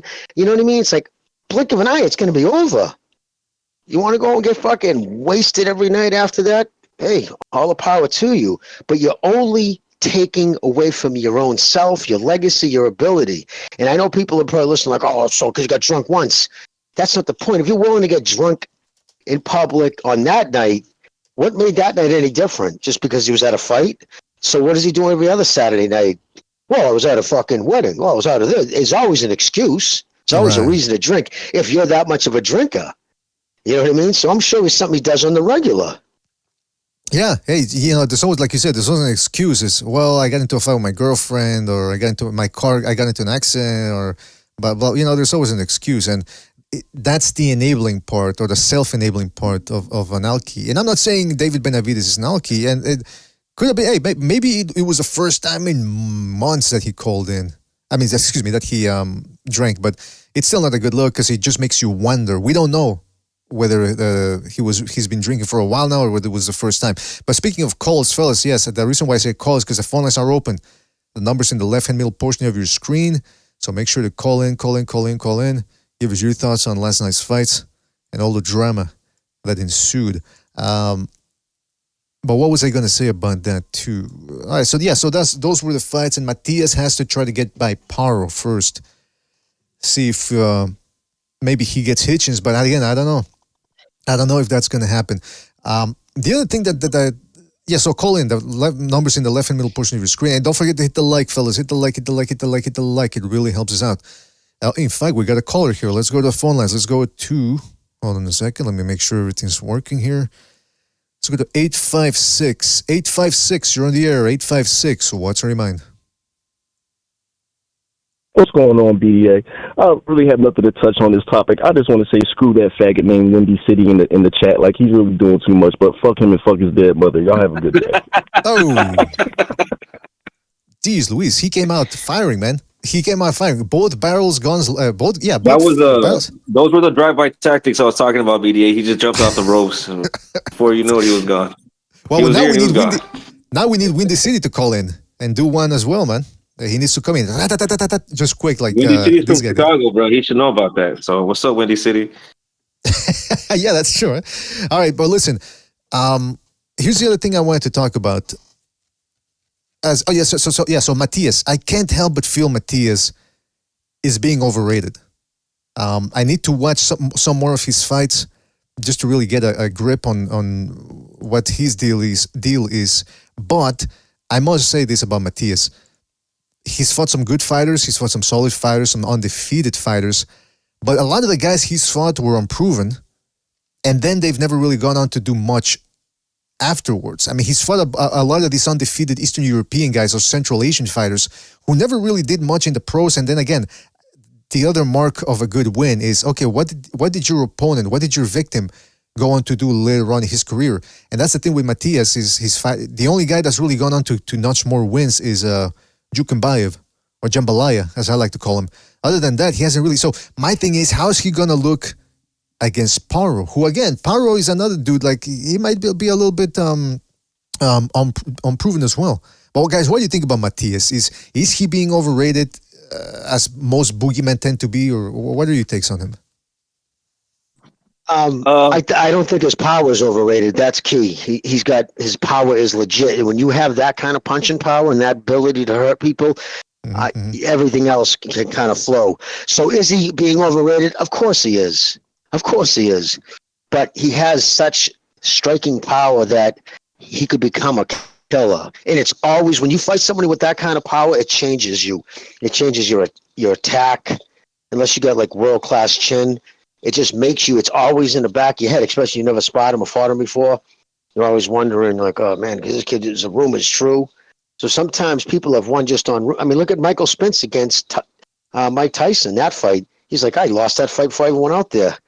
I was so afraid to get hit by him because I didn't know, he didn't use the word afraid, but he psyched himself out to such a degree that the first time he got hit, it just like almost overwhelmed him. And it wasn't, like he said, it wasn't even so much the power, just mentally. So, yeah, that has an effect on people. But is his ability? Yeah, because I'll tell you what gets overrated. He takes too many punches to give those. I like to see a little more head movement. But that shit can be taught. So I'm done. I think he's getting a little overrated. Right. But he'll get it because he looks, honestly, looking at his was saying punches. But I see a lot of guys, they take the tactics, they just try to tee off on him and they kind of gas a little bit and he starts hitting and they tap out before it gets too real. So his power is real. His power is real, that's for sure. And a lot of these guys are going to Hitchens. I'd say like Matias could probably walk through him, right? I just don't know if he has if he can cut off the ring. One thing, bringing up the fights again, when Lemos was fighting Hitchens, he cut off the ring very good, bro. Everywhere Hitchens going, this dude was going. We were shuffling to the side with him, and that's how he really cornered him and beat him so many times to the body and the head. Yeah, so that's it. I don't know how Matias looks cutting off the ring. I mean, we'll have to pay more attention next time he fights. I'd almost bet my life Hitchens people aren't going to let him go in the ring with him because Hitchens doesn't have that would be a last resort type fight. He wouldn't match him up anytime soon. I'd be shocked because he just doesn't have the power to keep Matisse off him. Until I never sober said he would walk right through him because Hitchens doesn't sit down on his punches enough. And you have to get somebody like Matisse, if you don't get his respect and he gets just in straight predator mode, and he's just going to take your head off eventually. They have to get you. You're going to have to make him get his respect by stunning him a little. To make him think there's a price to pay. If a fighter doesn't think there's a price to pay to cross no man's land, it's just a matter of time. That's a good point, man. Yeah, I want to talk more about that Matias there, but we got a phone call here. Don't forget to hit the like, fellas. Hit the like. Really helps us out. Let's go to 210. 210, you're in the air. 210, what's on your mind? What up, BDA? Southpaw. Oh, Southpaw, what's up, man? Not much, man. I think there's an issue with Block Talk. When I'm on hold, I only hear you. It's just your voice. But YouTube's on my laptop, and then I get everybody's voices, but just heads up. But, yeah, man, I didn't catch the fights, man. I kind of had a feeling it was going to be the American, the typical stuff that's been trending lately. I actually saw some low fights here where I'm at, and Bernard Hopkins was there. Kid Austin, I got to chat with him a little bit, and it was cool, man. I had Paul Wall rapping, so I went and had a good time. And next week I'm looking forward to the heavyweights. I'll be going out to that one for the top rank card. But to what y'all were talking about, man, I think fighters do get scared when I hear about it was an uneventful and it was a shady decision. I think you know how they say fighters don't get scared. You hear that all the time, right? Yeah. Yeah, I think they do get. I think they do get scared, and maybe not afraid of that actual fight. They're afraid of what the loss would do, with the O being gone, the humiliation, going viral.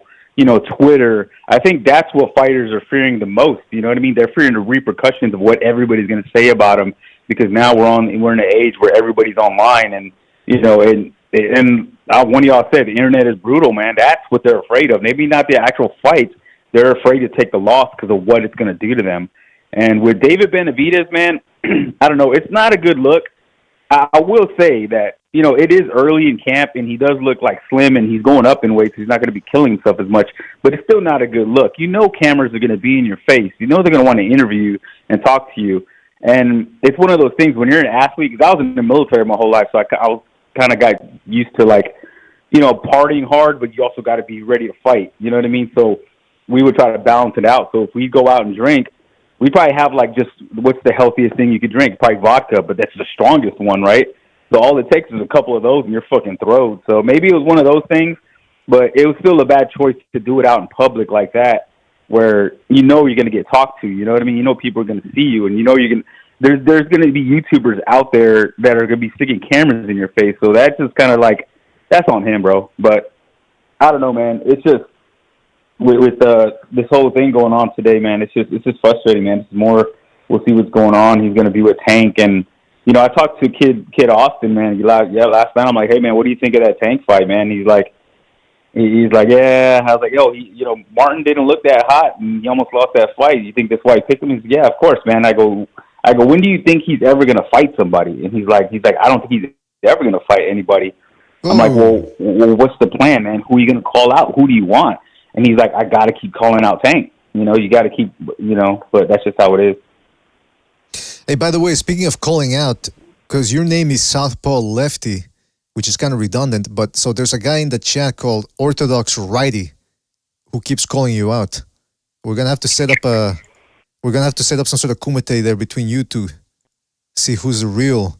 I'm down, man. All right. I'm always down, man. But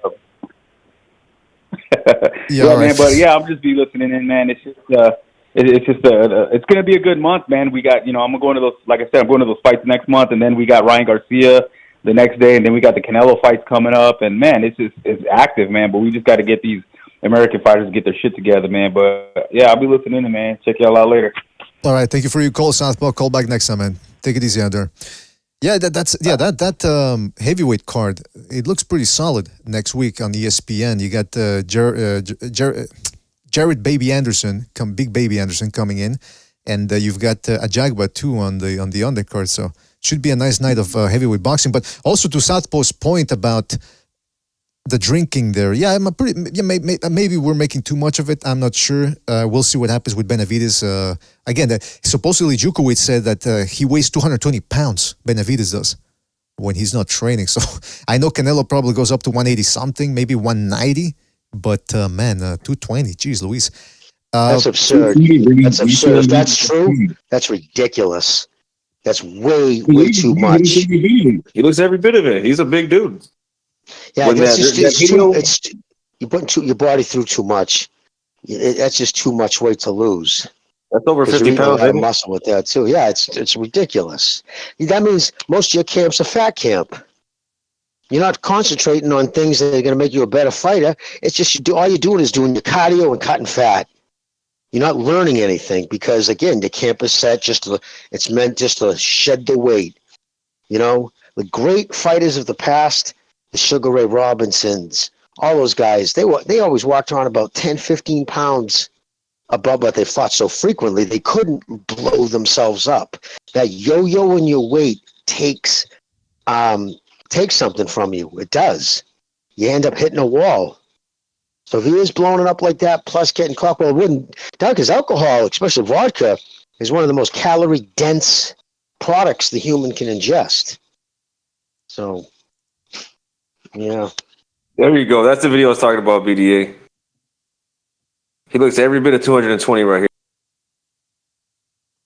Yeah, that's when people say, hey, he got the best of Bivol in the sparring session. Well, I can see why. I mean, it's a heavyweight in there, man. But he's fighting a heavyweight. Yeah, he's sparring a heavyweight. But listen, I like Benavidez. You know who else got the best? Well, I was going to say, you know who else got the best of Bivol in training? Zurdo. Yeah. He bragged about it. His people bragged about it because Bivol treats it as what it is. Sparring. You're working on something. You're not working on the best stuff. And Zurdo absolutely, if you saw the video, got the better of Bivol in that sparring session, and then Bivol embarrassed him in a fight. So yeah, I absolutely, it's caca. You know what I mean? People hold so much weight into what goes on in sparring. Yeah, I mean, look, I like Benavidez, but it's the same thing where I get frustrated with Hitchens is maybe I got slight OCD or something, but I hate wasted talent. And that's what it seems like to me here with Benavidez. Like, why would you drink, man? And we're looking at it real time too with Ryan Garcia, showing up to that Valuetainment podcast, his voice hoarse, like a crack whore. He's fucking picking his teeth. He's all manic. I mean, I'm telling you, these dudes, there's something wrong with them, man. There's too much drama. And I think it's because social media gives us a window 24/7 into the lives of some of these guys. And look, boxers, for the most part, they all tend to be a little bit nuts. That's why they're boxers. That's why they're professional boxers. So maybe if you would have had social media back in the 1940s, you would have seen, because Sugar Ray Robinson, we mentioned him earlier, he was a bad person outside the ring. He wasn't a nice guy. But because we didn't see his life 24/7, most people didn't know about it. Same thing with Muhammad Ali. Very distasteful, acidic personality, character. But we didn't see his antics every 24/7. So maybe it's social media giving us an insight into how these people are actually all nuts. I don't know. But, okay, going back to Matias real quick, because we were talking about whether he's underrated, overrated. Let's not forget that he has a loss against Petros Ananian. Now, some people have said that the reason why he lost that fight is, if you actually watch it, is he looked a little listless in there. And that was because that was the fight, the immediate fight after he killed the Dadashev. So, it was 2 fights afterwards. But anyway, the point is, maybe that's why he didn't have that killer instinct. That's what some people say. I don't know. He did avenge the fight, the loss against Ananian in 2022. So, it depends on, we'll see what happens. But yeah, he's fought a lot of undefeated guys in there. But the other thing I wanted to mention, though, is that when he fought that Argentinian dude last year, the Argentinian guy was putting hands on him a little bit, giving him the work. And then all of a sudden he quit. So it just goes to Sober's point, where I think a lot of people feel that Matias is so relaxed in there. It reminds me a little bit of early Lomachenko, when he was just getting started and people saw his opponent, saw that. He's like, holy shit, he's already outboxing me. And he's at 50%. I'm just going to quit now, like Rigondeaux did. Maybe that's what a lot of these guys feel with Matias. They see he's so relaxed. Their punches bounce off of him. And he's just getting started. It's just the 5th, 6th round. Maybe they say, hey, let me pack it in. I don't know. But all I'm saying is, I want to see him in there against a guy who's proven that he can go the distance for all 12 rounds. Because look, I've seen it before, man. Paul Williams, Jared Hurd, these dudes that use bully people in there. They've got a high pressure style, and everybody's like, oh, nobody can handle their pressure, blah blah. And then this fighter comes along that can handle the pressure, and it's over. It's all of a sudden this guy wasn't as good as people think. So that's what I'm saying. I wanna really see a guy who's got a good gas tank and experience go in there against Matias. And listen, Hitchens, even though he lost the fight last night, or he should have lost, he did show that he's got a good gas tank that he can go 12 rounds. So I'd like to see him in there against Matias. But again, I don't think that fight happens. Fellas, don't forget to hit the like. Really helps us out. Don't forget the phone lines are open. The phone number is right there in the left-hand middle portion of your screen. So make sure you call in. What else? All right, so has anyone heard anything about Garcia Haney? Because we were talking about this on the open last the other day before things got out of hand, but the fight's not selling well. Is it selling well now, or have things picked up, or is it still stale? Stagnant, from what I heard. It's still stagnant. It's just you can't go out in public and tell you're on a live with 37,000 people listening and say things like telling Andrew Tate, "Don't worry, I'll make a call." You know what I mean? To the Romanian government, I got a guy. You know what I mean? You sound like a lunatic, man. And you're fucking showing up wasted. Yeah, and then on top of that, most people don't think he stands a snowball's chance in hell to win that fight anyway. Right. And then on top, you're out and you're getting wasted. Yeah, man. They're thinking they got lightning in the bottle and they're going to fucking be able to duplicate what they did with Tank and Garcia. It's not going to happen because that fight did more damage to him and his brand than people realize. This fight isn't going to be... I'd be shocked if this thing did over 300,000. Shocked. And so what's that? A difference of almost 1 million pay-per-views? Because he did 1.3 with, Davis. That's how bad his start, or image took a fucking hit. When you come out after and say, well, I could have stood up, but, I was bored. Like, dude, are you serious? Like, you publicly say that, then you go public and, Tate spent supposedly $12 million on international law firms trying to get him get out of fucking this jail situation. But a kid, a 24-year-old from Southern California is going to make a call. He seems like an absolute lunatic. So his head's clearly not on right. He's making videos that look like he was in a waiting room. I don't know I can't get my money. Like, so people are locking you out of a fucking account. The only way that happens, your family or someone has to go to the courts. I don't know if it's called a 52A or something that in California like it is out here. And they basically, the courts freeze all your money because your disastrous lifestyle is going to bring to you, to your demise. So they seize your money and they also usually put you away for 30 days, mandatory. But so I don't know if that's what he was talking about, but it's just not a good look. And yeah, I don't think this fight's going to sell. I think it's going to be a fucking dog. Well, like I was saying on Friday, he's not an exciting fighter either. I just wanted to add that.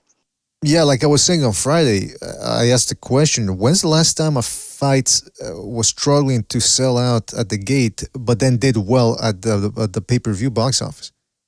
I can't remember. I don't think there's ever been a fight. So in other words, it's an indication. Never. Right, it's indicative of a fight that's struggling to sell, and I think it's gonna sell, like you said, it's gonna do bad. It's gonna do bad at the pay-per-view, and I think a lot of that has to do with Ryan Garcia. He's lost her, and Tank Davis and their team, they got those two guys got together when the iron was hot. That expression, strike while the iron is hot. That was when the iron is hot. Now the iron, it's cold, it's wet. There's no traction going on there, so. It was a miscalculation from Haney's team too. And by the way, it just came out. Bill Haney said they actually took short money in terms of the split. The split of the purse favors Ryan Garcia. So it's indicative that the Haneys thought, hey, we're fighting Ryan Garcia. We can't lose at the box office. Well, if you would have asked me last year, Haney versus Garcia, does that do well? I would have said, yeah, man, of course.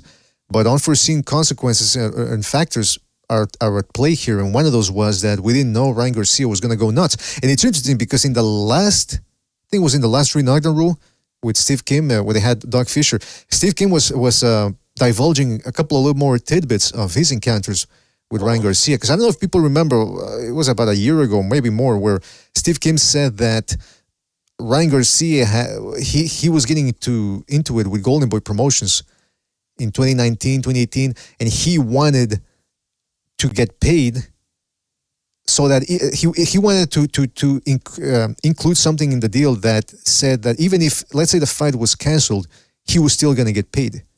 And Golden Boy was like, what the fuck, man? What are you talking about? Now it seems Steve Kim was saying that he called a fight once, one of Garcia's early fights. And then he criticized Garcia. And then Garcia immediately on Twitter went to the Ryan Army.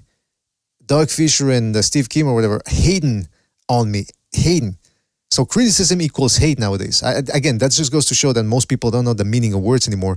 And then apparently Steve Kim was also saying that Garcia's mother goes around talking about the purses and the tickets and all that. It's like it's just a bad look, man. This family, they're not in it, man. They're all over the place. He's been supporting them for years. You know, they've been probably counting on it, and they started treating him as the head of the household when he was 14. And that's clear because he has no impulse control because he was never told no. You know what I mean? The people who are supposed to kick you in your ass and tell you it's fucking smarten up, afraid to piss you off because they don't want you to cut off the purse strings. So that's just it's the same. Everybody always asks, how do these famous musicians, you know, Jim Morris and all throughout the years OD and die? Like, how do all these guys, like the people around them, like even Elvis, these people, because they're enablers. They don't want to tell you no. Because when you got 30 dudes standing around you, yes, sir, and you to death. You think you're going to hang around with that one, you know, what that one dude who's telling you no, you're fucking up, what are you doing? Exactly. No, you're just going to cut them loose for years. You're right, Jimmy. I mean, that's what it's effect on that too. It has a negative effect all around. So. Yeah, that's what it's looking like, man. It's a bad look, and I think that people have dialed into that. They've seen his crazy behavior. They saw also it's a lot of factors with Ryan Garcia. It's the Duarte fight when he was doing the bussy roll and turning around, bending over, spreading his ass cheeks for Duarte, and then the illegal tactics. By the way, another instance of a modern instance of a referee failing to enforce the rules. So that made him look bad, even though he walked away with a stoppage win. Then the excuses after the Tank Davis fight. Oh, I wasn't training properly. I was leading an unhealthy lifestyle. Well, what the hell? It's the biggest fight of your life. You told everybody you were training hard. Then after the fight, you said, oh, whoopsie. Guess what, guys? I was lying. Hee. I'm sorry. So now he's saying the same thing. He's saying he's training so hard that he's pissing blood or whatever. But then at the same time, we go back to what he said after the Tank Davis fight. You're thinking, why should we believe this guy now? So it's a whole bunch of factors. But real quick, shout out to Rafael Garza for his contribution with the Super Chat. He says, I canceled my yearly sub to the Zone because I am tired of robberies. I also remember when they robbed Julissa Alejandra Guzman, another girl I could easily fall in love with, versus Ramla Ali. No ESPN2. Well, you know what? I want to ban you from this chat and this program for bringing up women's boxing. That's number one, Rafael Garza. But no, I'm kidding. But listen, yeah, it's the robberies. They hurt all around, man. It's disgusting. And you know what? The worst thing is nobody is ever held accountable for it.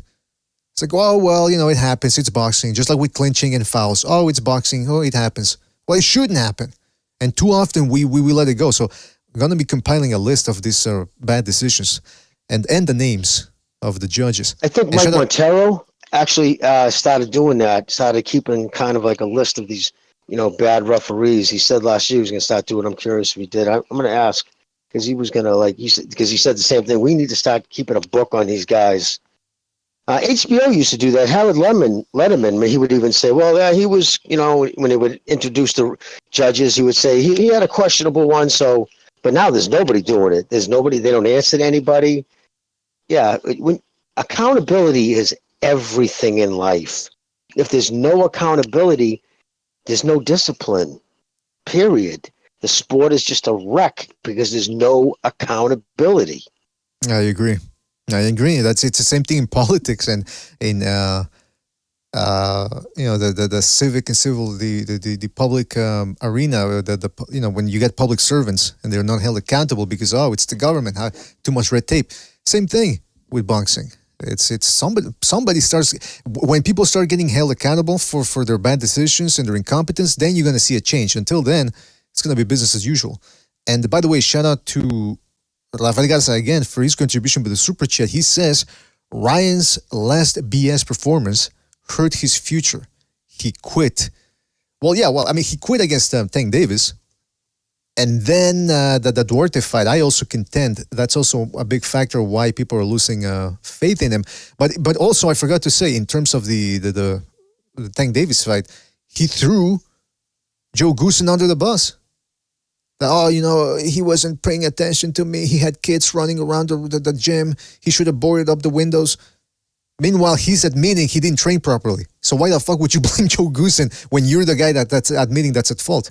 It's ridiculous, man. He's all over the place. You know what? I actually respected the guy after the Luke Campbell fight because he, like I've said it before, he started fighting more aggressively, cutting off the ring, no longer relying just on his length and his speed to counter guys. He was actually taking the fight to these dudes. He actually took the fight to Tank Davis. He was cutting off the ring very well and all that. Neither guy was doing, other than the knockdowns, Tank Davis wasn't really dominating. But then he got hit by that body shot and like Jimmy said, oh, I got my payday. Yep. And the key is too with him. Also, I want to add what Bill Haney said. We took less money, like they had the choice. Don't you love that when they act like they had a choice? You're clearly, you might have the belts, bro, but the guy bringing the money in is Garcia. That's the reason why you were so desperate to fight him. I mean, what other reason are you going to fight him? I mean, I'm not giving him any credit for this fucking fight. Everybody says, Haney's taking on the best. Okay, yeah, you lost to Lomachenko, and you beat fucking Taylor, an inactive Taylor. Yeah, great, you're taking on Taylor, but what have we really seen Taylor in a while? And now Garcia? Come on. That's a good point. That's a good catch. He's going to avoid Matisse, too. You watch. He's another one who wants nothing, even though he's on the zone. And he's competing at 140 pounds. He's not going to fight him. Not a snowball's chance in hell. He's going to fucking put his son in against Matisse. Not a That's chance. a good catch. That's a good catch there, Jimmy. It's like, oh, we took less money. It's like, yeah, because you have to, man. And this is against a guy who's losing what little star power he had in Ryan Garcia. So, yeah, man, I mean, it's look, the Haneys, people give him credit for taking on the best. And I give him, he's not a bad fighter, but he's also, his father is a very calculating man because, think about it. They fight Lomachenko when Lomachenko looked human against Ortiz. They take on Prograis after Prograis looks awful against Orlilla. Now they're taking on Garcia, who's incurred a loss, who's admitted he doesn't train properly. He's got inconsistent training habits. And then on top of that, he looked bad in the Duarte fight too. So they're very picky about when they fight somebody. And people love to give him credit. Yeah, he was he was a fucking junior middleweight who fought a 5'5" guy who should be fighting at 130, but nobody would fight him down there, so he went to 135, and you lost that fight. And absolutely lost that fight. Kid, he got outlanded. Fucking Loma was the ring general. He dictated the pace. When you have every professional fighter ringside say that's not an accident. So when I hear an occasional fan, and it's usually a certain type, Loma lost that fight, or Haney won that fight, you say how, when they can never actually tell you how. Well, he landed those body shots. Really? Did it seem to even slow Lomachenko down even a little bit? Clearly they weren't effective body shots. Like, used to winning that fight. So, yeah, you step on plate the best. You lost when the best guy you fought, who you were fucking twice the size of, beat you. And so then you went on to fight Prograis, who I've always said personally was limited. I've never been. People can go back and check. Anytime I talked about him, I'm like, I think he's very, very overrated. And that's why I said, going into that fight, that Haney, I got Haney winning that fight easily. It's going to be, might even be a whitewash. Remember, we talked about it? I said, I don't think Prograis might not even win a round. But that being said, that's why I'm so interested in the drama that's going on between Afro-Anglos when it comes to Tank Davis and Haney, because they're split. I've seen, again, Twitter is only about, last time I checked, which was 4 years ago, I think only a third of Americans use Twitter. Maybe it's gone up now, it's increased, especially since Musk came in and has allowed people to a little bit more free reign to say what they want. But what I've been noticing when it comes to the Afro-Anglo communities, they support Tank Davis more than Devin Haney. And I can only assume, and again, I'm assuming here, I'd love to hear a Afro-Anglo perspective, somebody call in and give us the lowdown on this. It seems like a lot of Afro-Anglos like or support the thug thing more, because Tank Davis definitely is more of a thug in there with the, outside the ring drama, the legal troubles, he's got criminal antecedents. I think they like that more than Devin Haney, because even Progre called Haney out on this. He goes, well, you didn't come from the hood, which is the Mexican equivalent of, you're not a real Mexican. Or you weren't born in Mexico. That's what happens with Mexicans. When you have Mexican Americans versus Mexicans, and people go, well, I'm going to go with the Mexican. He's a real Mexican. It's like, what the fuck does that mean? But anyway, it's the same thing with Afro-Anglos. And now with Tank Davis versus Haney, you're starting to see dirty tactics from both sides. Haney rehydrates all the way up to 165, but he's been doing it within the rules, even though the rules have been modified for him with the 36-hour weigh-ins. Whereas Tank Davis, he likes to apply those catch weights and those rehydration clauses. So I'm seeing Tank Davis fans going, well, he shouldn't fight Devin Haney because he's so much bigger. And I'm thinking, okay, but you keep saying that Tank Davis is this pound-for-pound talent. Some of these guys even say he's one of the best fighters in the world, but he can't beat Devin Haney because he's so much bigger? While simultaneously talking about how Inoue should come up and fight him. Literally, the same people saying they don't want him to go up 5 pounds to fight Haney. That's too much of an ask. But they want fucking a kid who just got to 122 to come up 3 weight classes. And he only doesn't do it because he knows he'd get destroyed. It's like, really? Let's be honest. We all know why his fans can't stand the fact that fucking Inoue is the most dominant champion in boxing, period. Not even a close second. And that infuriates the same people, the same ideological Tank fans, like you said. I mean, you can go on Twitter. It's the guys who fucking just the most obnoxious takes. They make everything personal, ad hominem attacks, and you know what I mean? Just they straight up lie. Oh, fucking Bob Arum's been keeping fucking Lomachenko away from Tank for years. I mean, they tweet that out when there's a fucking avalanche of receipts and videos proving it was Tank who avoided Lomachenko for years, wanted nothing to do with them, even admitted as early as last year on a podcast, I never even asked about fighting Lomachenko. So it's a joke. It's a joke. Of course, that's what it is, and it comes down to that. And of course, I'll be told you can't speak on it because you're not part of the culture. But it's the on code thing. That's what it comes down to. Haney actually speaks excellent. He's very articulate. Did well in school. These are things they're not. That's to hate. And again, that's by no means a reflection of all African Americans, but. To Tank's fans, especially the ones out of Baltimore, yeah, no, that's him being white, acting white. He's not a real one, and I'm only repeating what they say off Twitter or off the videos they make about him. And your assessment on why they afford him so much passing, it's true. They just it's way beyond. Actually, Ring IQ just put out a good video about it. It's borderline homosexual tendencies, the love they have for this guy. By the way, this guy's done nothing. Everything Jimmy just said, like Jimmy said, he says this on and off the air, but when he does it off the air, he says boy a lot more though. These boys, they're 2 rambunctious. I think these boys need to. And I go, come on, Jimmy, stop calling them boys, man. No, I'm kidding. But listen, this Haney Tank Davis fight, it's not gonna happen. These guys are. It's like with David Benavidez now. He's got a fight coming up. He's gonna be using Canelo's name a lot to sell this fight. Canelo this, Canelo that. And the interviewers in the build-up to the fight are gonna keep asking him about Canelo. So that's one tactic that they use. And it's gonna be the same thing with Tank Davis and Haney. They're just gonna be talking about each other, but they're not gonna fight each other. But that brings us to a good point here. Excuse me. Haney versus Ryan Garcia. Again, Ryan Garcia has physical tools. He's got the length, he's got speed, and he's got power.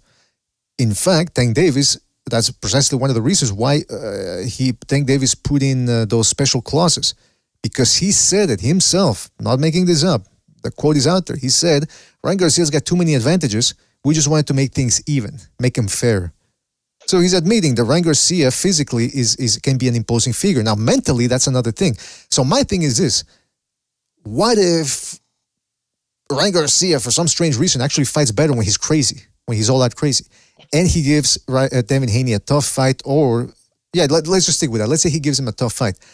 The Tank Davis fans, they're going to go nuts. That's why it behooves Haney to beat this guy and beat him assertively and without doubt. Because if he doesn't, the Tank Davis fans are going to clown him so bad. And here's the thing, though. I think Haney, I don't think he's overlooking Ryan Garcia, because he seems to have something personal against Garcia, too, for all the talking Garcia has done. So I think Haney is in his mind, the way I look at it is he's thinking, okay, whether the guy's crazy or not, whether the guy's training properly or not, I'm just going to go in there to beat him. Like, he wants to do some damage by outboxing him. Obviously, he's not going to walk Garcia down. That'd be nuts. But he's going to try to really, beat him decisively, whether Garcia's taking the fight seriously or not. So, all I'm saying is there is a risk here for Devin Haney. Of course, with that check hook, absolutely. Well, but I mean, there's risk in the fact that is no joke. But I'm talking about the risk if he looks. I'm talking about the risk if he looks bad against Garcia. Then the Tank Davis fans are gonna say, "Oh, our guy took him out in 6 rounds. You couldn't even fucking do it, and you struggle." Blah blah blah. Oh, exactly. No, 100% right. That's his biggest problem. That would be the biggest draw. You just get them talking more. It's just it's just amazing how could. Or when they start talking about, it's just crazy. It's a fan base that it's not about boxing. When they start talking about how Tank is so much more skilled than Inoue. And I'm talking about some big accounts. We've got thousands of followers on Twitter that have, like Ray Jackson. He's constantly, I guess, tweeting about how fucking Tank would destroy him because he's better skilled, not because he's 3 weight classes above him. And again, if he was to go up to 135, that would be equivalent of Tank Davis going up to 168. 8 weight classes. That'd be his 8th or 7th, rather. I'm sorry, 7th weight division. So if Tank started at 130, do the math.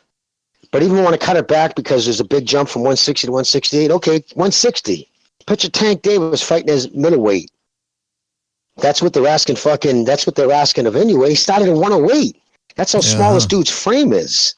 Yeah, that's insane, man. That's insane. It's insane, and that even Ellaby got a piece of it. Well, there's not. They shouldn't, but he had to get on it. That's this whole guy's career is that it's about clout chasing. It's attaching your guy's name to elite fighters who are willing to do what your fucking little coward ass won't do.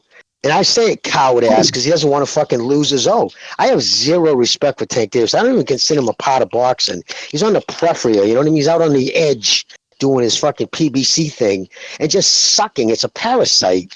He sucks off the fucking accomplishments of other fighters because he ain't doing nothing. I mean, you got a guy, I won't say his name, follows me, but he put out a list of fighters. He literally listed the Tank Davis's opponents, like David Mario Barrios, A-, fucking Leonard Santa Cruz, A+, future Hall of Famer. It was insane. I'm like, do these people really believe that? These guys were no-hopers. No-hopers. Fuck. It's such a joke. Yeah, that's insane. And worst part of the sport. Anyways. So what you were saying earlier about, whether the fights between Davis and Haney for Ryan, there's asterisks all over that fight. You're cutting off, Sobers. You're cutting off, Sobers. Oh no. Yeah. All right. Yeah, you're saying asterisk meaning because he put weight stipulations on a prospect. Think about it. He put weight stipulations on an Instagram model. What do you think he would do against Haney? Never mind Lomachenko. I don't even think he uses words at the beginning with L, so he doesn't make a mistake and say something that sounds like Loma. That scary ass little punk. Can you hear me now, Jimmy? Yes. I was gonna say, yeah, they're like, yeah, thank you for helping me out. There's asterisks all over that fight, dude. So you can't really compare the performances. Ryan, even if he is a little bit off his rocker, he's gonna come in on weight. You know what I mean? So he's gonna be able to take the punches better. Haney's not really that big of a puncher. I think he's gonna outbox him.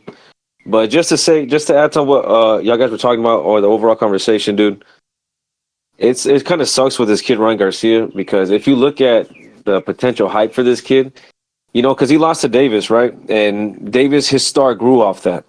But if you imagine if it was the other way around and Ryan Garcia had stopped him in the 6th round, this kid would have went through the roof in the terms of hype. And in the next fight he had, it would have sold more pay-per-view, right? Imagine Jimmy, if Ryan Garcia just lands a Hail Mary left hook on Devin Haney, knocks him out. The kid's hype would go into to outer space. You know what I mean? And if Devin Haney beats Ryan, it's gonna be like, all right, well, we all kind of expected that, so he's not gonna get that much more famous. So it's like, it's really kind of sucks. You know, BD was talking about how he hates the wasted potential, and that's what I see with Ryan. And that would be terrible, because think about it. They would say, but stop the guy who beat Loma, right? So fucking he's already right. Oh yeah, they would, by osmosis, he's the greatest fucking lightweight in the history of the sport without actually ever fighting anyone. Hey, speaking everybody of... he fights, he drags up. Okay, what's up, PDA? No, sorry. Go ahead and finish. Oh, nothing. I was going to say, everybody who fights, you know what I mean? He drags up in smaller weight divisions, or like this Frank Martin. 14 months ago, the PBC was still calling him a prospect. And what has he done in the 14 months since they said that? Looked terrible in a fight. So a prospect that the PBC calls a prospect who looked bad in his last outing, that's the guy who, the best fighter to these guys' opinion. Oh, this major skilled guy. Guys with great skill sets don't lose rounds to Rolly Romero. Don't go life and death with Isaac Cruz. You know what's interesting about that, though? If you would have told me last year, hey, Tank Davis is Frank Martin, what do you think? I said, it's an all right fight. It's not a bad fight. I'm not going to complain. But that's the problem with the PBC is they only have one fight per year, these guys. And Frank Martin, I thought he lost against the Armenian guy in the summer of 2023. So if he would have been with any other promotion, they would have gotten him a bounce-back fight, a comeback fight to look good in. And then off of that, you can build the Tank Davis fight. But they didn't. They didn't. So the last time we saw, what's his name? Frank Martin was going to be a year ago. And it's a horrible performance. So how do you sell that fight? I mean, as a boxing fan, I'm probably going to pay for it. Because I like Frank Martin. I think he's a quick-handed guy. He's got quick feet and all that. But he just, like we were talking about Hitchens and all that. These are guys who have quick hands and they got good, respectable power, but they don't use it.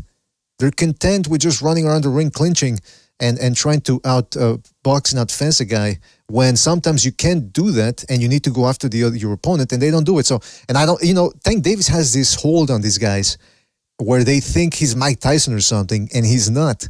But they already go into the ring defeated somewhat. And I think that's probably what's going to happen with Frank Martin. Before we continue on here, fellas, we got a couple of phone calls here. Let's go to 419. By the way, hit the like, fellas. Hit the like. Really helps us out. 419, you're on the air. 419, what's on your mind? Hey, what's going on, BDA? Can you hear me? Oh, it's, yeah, man. What's up, T-Tone? T-Tone. Hey, how you doing? Hey, enjoying the show. The show's popping. Enjoying the show.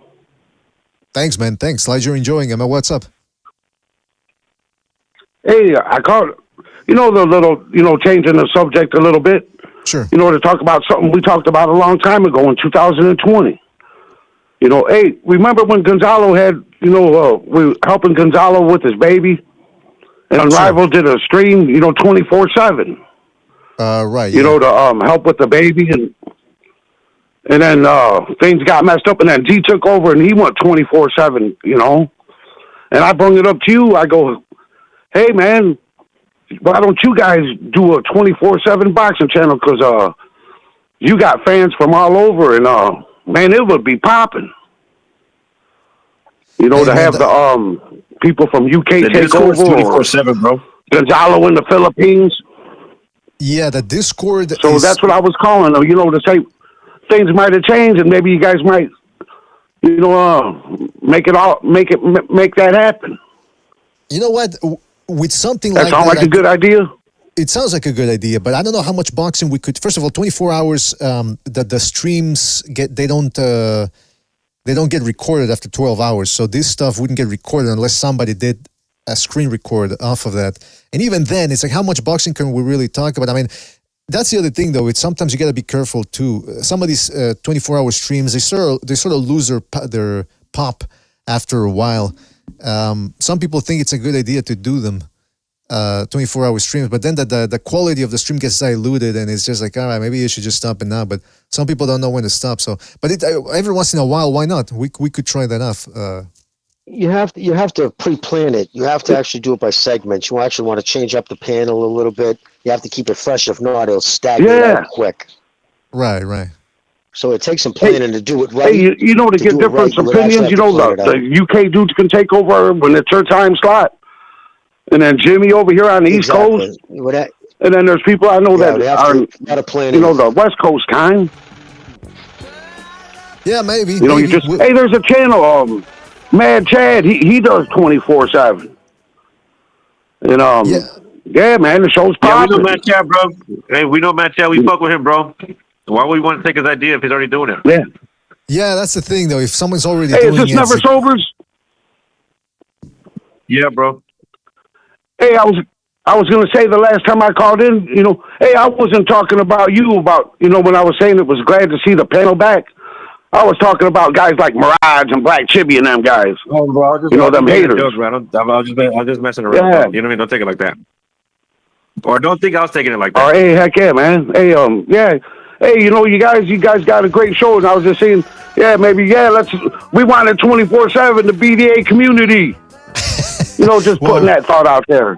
All right. Join the Discord, bro. And look, I gotta go. But hey, I'll talk to you guys later. All right, T-Tone. Thank you for your call, man. Call back next time. Always good to hear from you. All right. All right, later, BDA. Later, man. Later. Yeah, that's the thing, though. It's a 24/7 hour stream. If Matt Chat's already doing it, you know, why would we want to do another one? It's, you know, it's kind of like if someone else is already doing it. But like I said, too, it's like that. That's what happens, too. You leave a stream running for too long, and then things can go wrong, too. Because from what I heard, his channel got taken down, I think. Because, you know, you have to be sort of on the ground floor every once in a while to look into it. You can't just say, I'll leave it up to other people. If you don't really care about your channel that way, then that's the type of stuff that happens. It gets taken out. So maybe we could do it once in a while, but not every day. Hey, by the way, let's give a big shout out to where is it? Yeah, JA05, who says, Tank is going to lose to a cherry pick soon. It could be Frank Martin. I mean, listen, one fight at a year, that usually does a guy in. But then that's the problem. Frank Martin has been inactive too. So he doesn't have that advantage over Tank Davis either. So, but you never know, man. Tank Davis too is another guy that outside the ring, he leads a less than upstanding lifestyle. So could be trouble. And shout out to Amok PvP for his contribution to the super chat. He says, Frank hype job Martin got a gift decision in his last fight. I agree. I think he lost that fight despite scoring a knockdown. Real quick, okay. Yeah, so that's what's happening there with that. We'll see. Because again, I hate talking about Devin Haney, Tank Davis, or Devin Haney, Shakur Stevenson, when I'm pretty certain, or I suspect rather, that neither of those fights is going to happen. Perhaps ever. But then again, knock on wood, never say never. I wanted to bring this in here.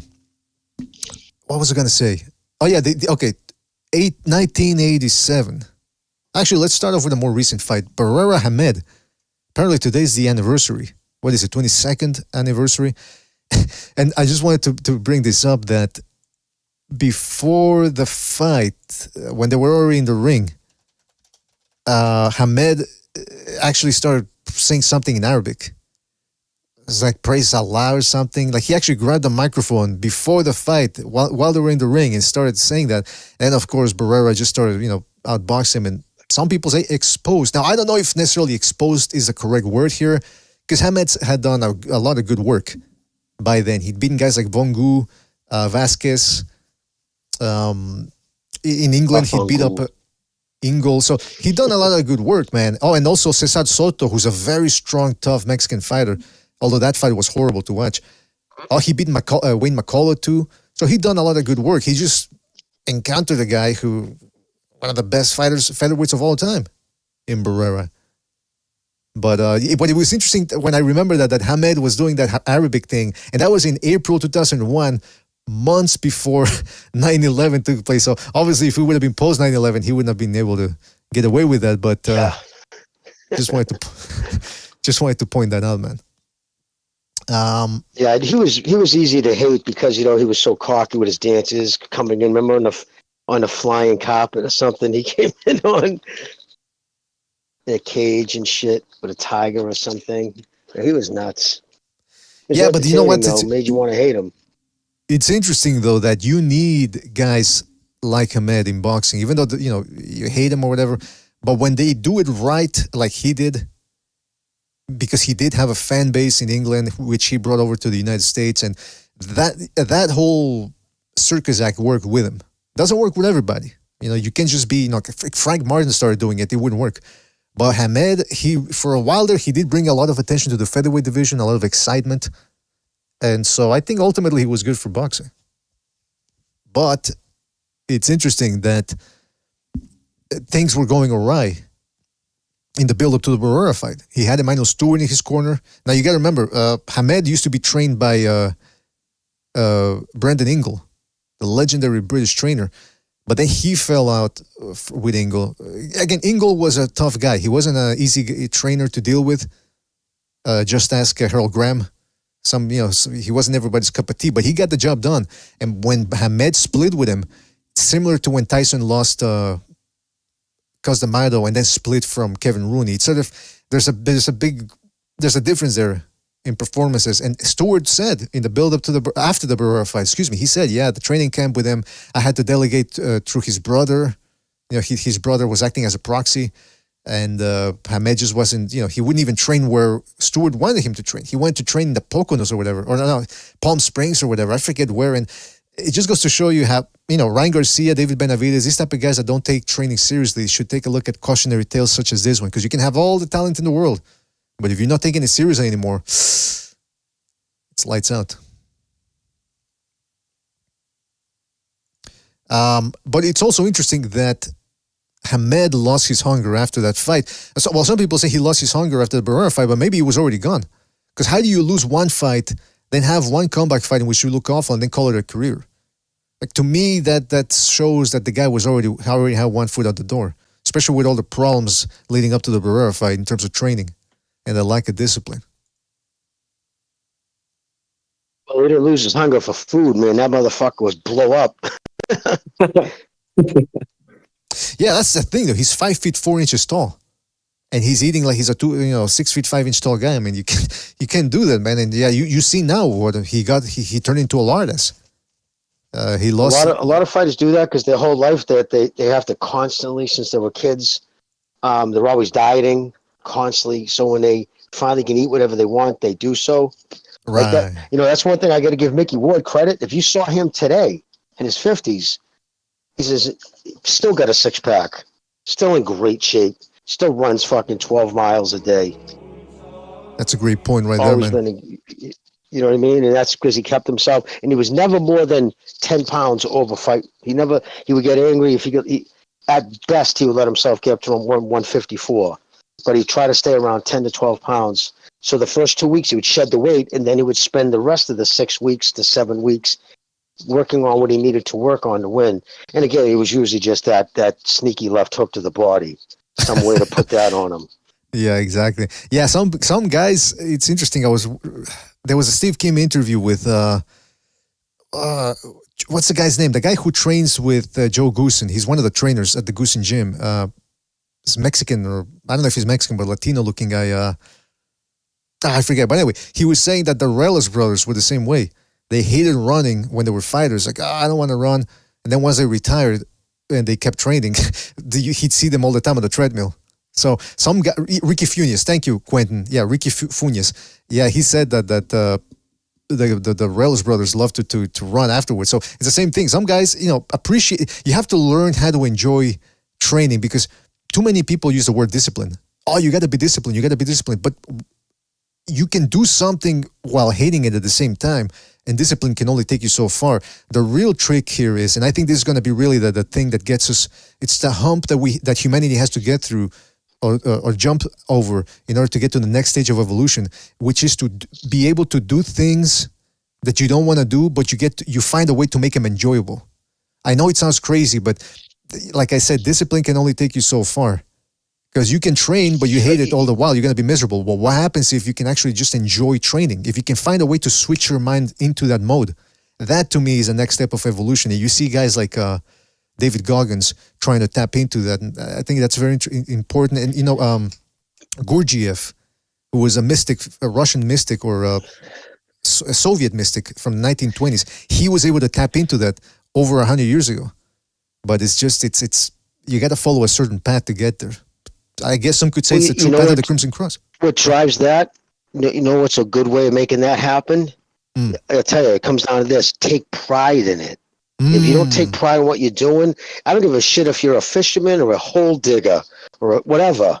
You know what I mean? You dig ditches for a living. Be the best damn ditch digger there is. Whatever you're doing, take pride in it. Do it to your best of your ability, and you'll find that that's part of it.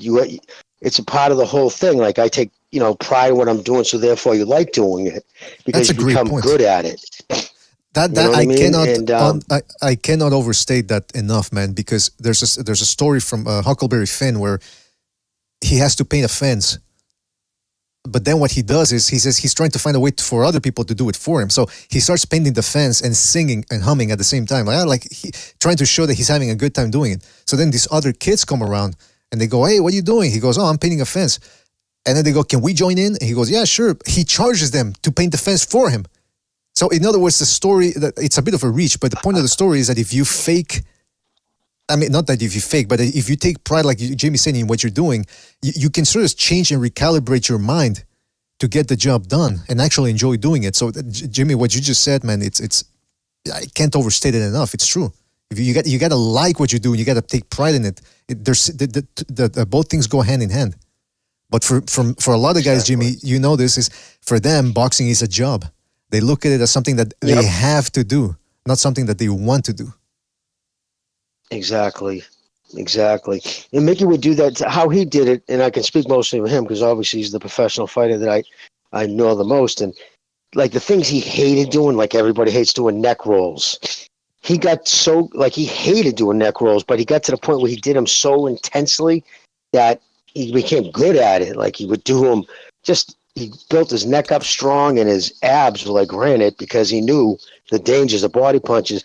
But he took all his, he had a bunch of people to take from everybody from my grandfather to Larry Connie, Joe DiNucci, but more Larry Connie, clearly the Irishman, who was also a relative of his.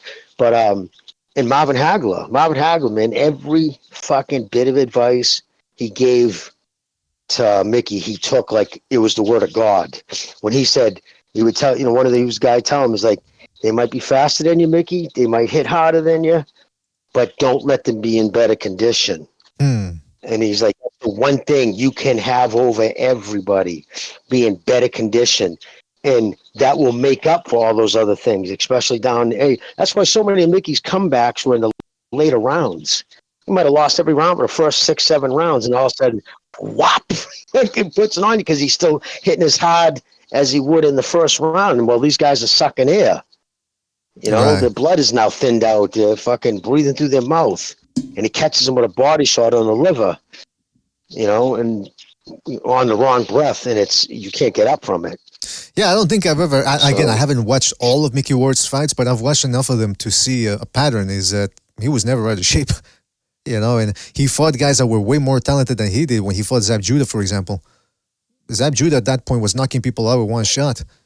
Couldn't put a dent on Ward, so there's something to what Jimmy's saying.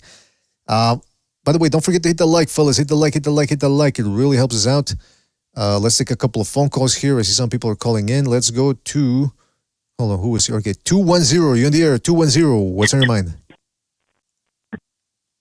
Hey, BDA, can I pull a booty juice and jump back in? This is Absolutely, Southpaw Lefty. Absolutely, yeah. Yeah, man.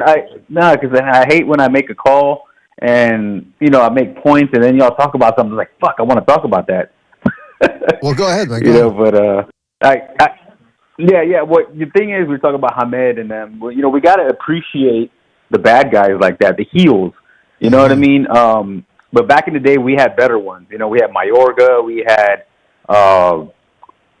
Prince Nassim. They fought the fights, but they're the ones that make the fights fun because tell me how many people enjoyed it when they lost. It's kind of like when Adrian Broner got beat by Maidana. How many people enjoyed it, made videos about it? It made the whole event fun. If he was kind of like a square, it wouldn't have been as fun. Nobody would have talked about it. You're absolutely right. Yeah, that's what I was saying He's too. the one who would pose pitches with a cigarette in his mouth, right? Mayorga, yeah. Yeah. He fought Trinidad. He fought De La Hoya. He beat Vernon Forrest. We got to have guys like that. I mean, as much as I appreciate Rolly to a point, but the thing is, we have guys like that today. But the thing is, they make stupid moves and avoid fights. So that's the problem I have with those guys. But they make the fights fun, man. Because honestly, I think some of them put on an act because they know they might be in a demographic that really doesn't support. So they have to be that way. But you know what? That's why I was saying that's a great point because I've said it before. Like I don't know exactly the correct formula to make a mainstream boxer. There's still something to there that makes it's got to be a character thing. But one thing that all the A-sides mainstream boxers have in common, they fight the best consistently. And that's one of the reasons why I think Tank Davis is on the cusp of it, but he's been unable to get over that hump is because he's not fighting the best. You need to consistently, so like you were saying, Hamed fought the best, Mayorga fought the best. They talk the talk and they try to walk the walk. These guys, they talk the talk, but they don't walk the walk. They don't, they talk on Twitter. And then on top of that, it's not so much trash talking nowadays. It's just whining. This guy don't want to fight me. This guy, I'm the A side, blah, blah, blah. It's like, man, it makes you look like a whiner. It doesn't make you look like a heel, like you said. Yeah, and that transitions to my next point is like maybe y'all should do a show on. It's probably more suited for the next Renaissance.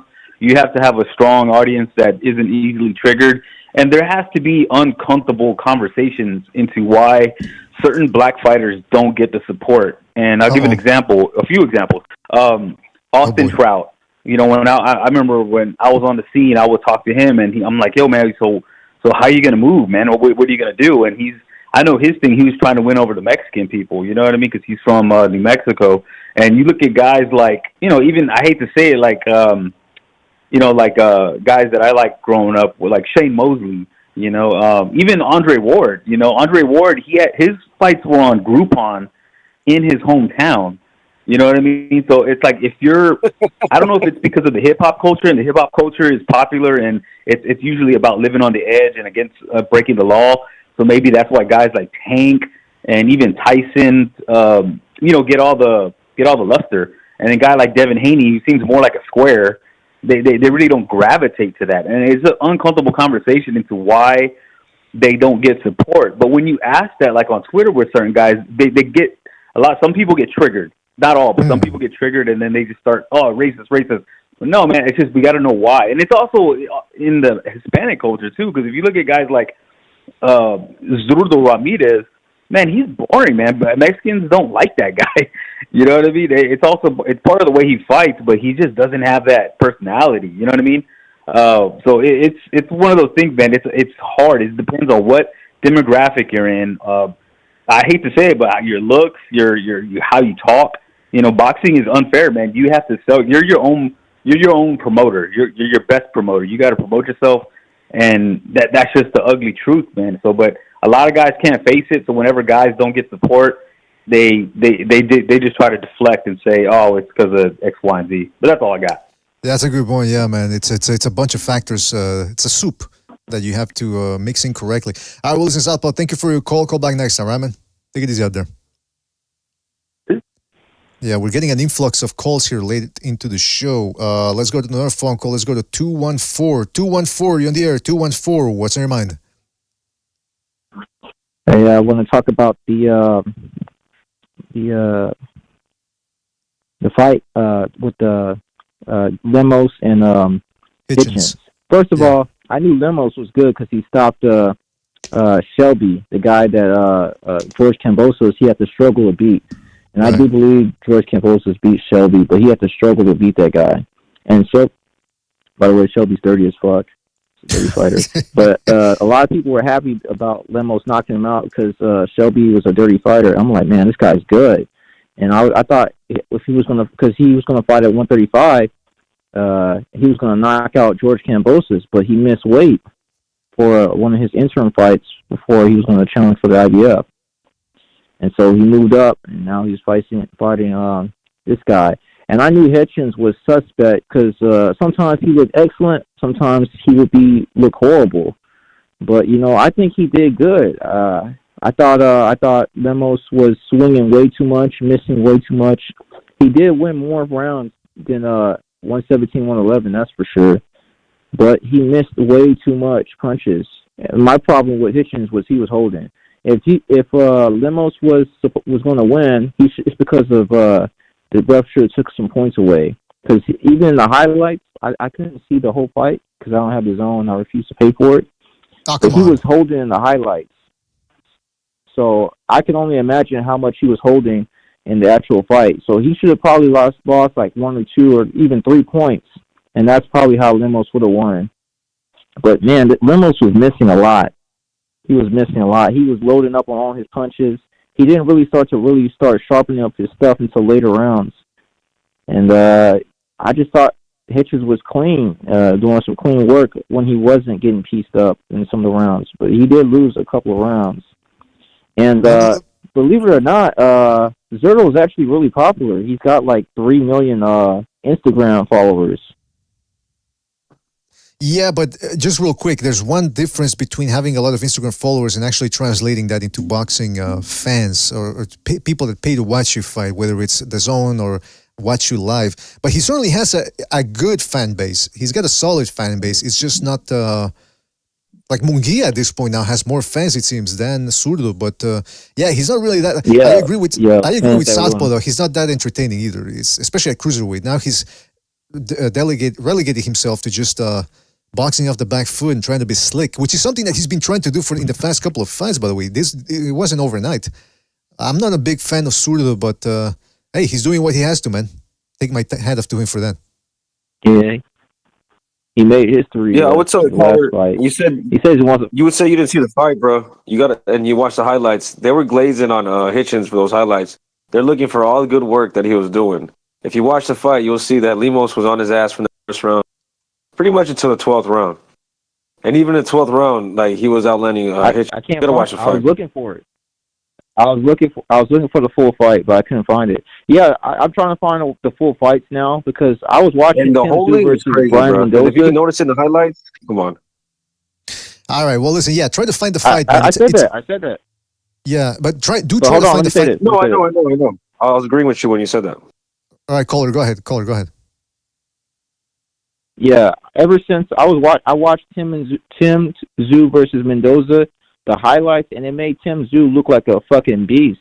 But when I found the full fight, it took Tim a while to really start to lay into the guy. I'm like, wow, the highlights was completely different from what I think the full fight because they pretty much take everything out and only show you the good shit. So I was like, man, Tim Tszyu needs some work if he wants to fight Crawford. That's why I'm trying to find the full fight, but I couldn't find it. All I could find was the highlights. If you join the Discord, the BDA Discord, people can actually direct you to a proper link to watch the fight. And yeah, avoid relying on highlight reels because depending on who made them or who put them together, that montage, melange, vignette is usually it could mislead you. So that's why it's always important to watch, like you said, always watch the full fight. But yeah, join the Discord, man, and somebody will point you in the right direction there to find the fight. All right, well, listen, caller, we got to move on here, but thank you for your call and have a good one, all right, man? Take it easy out there. All right.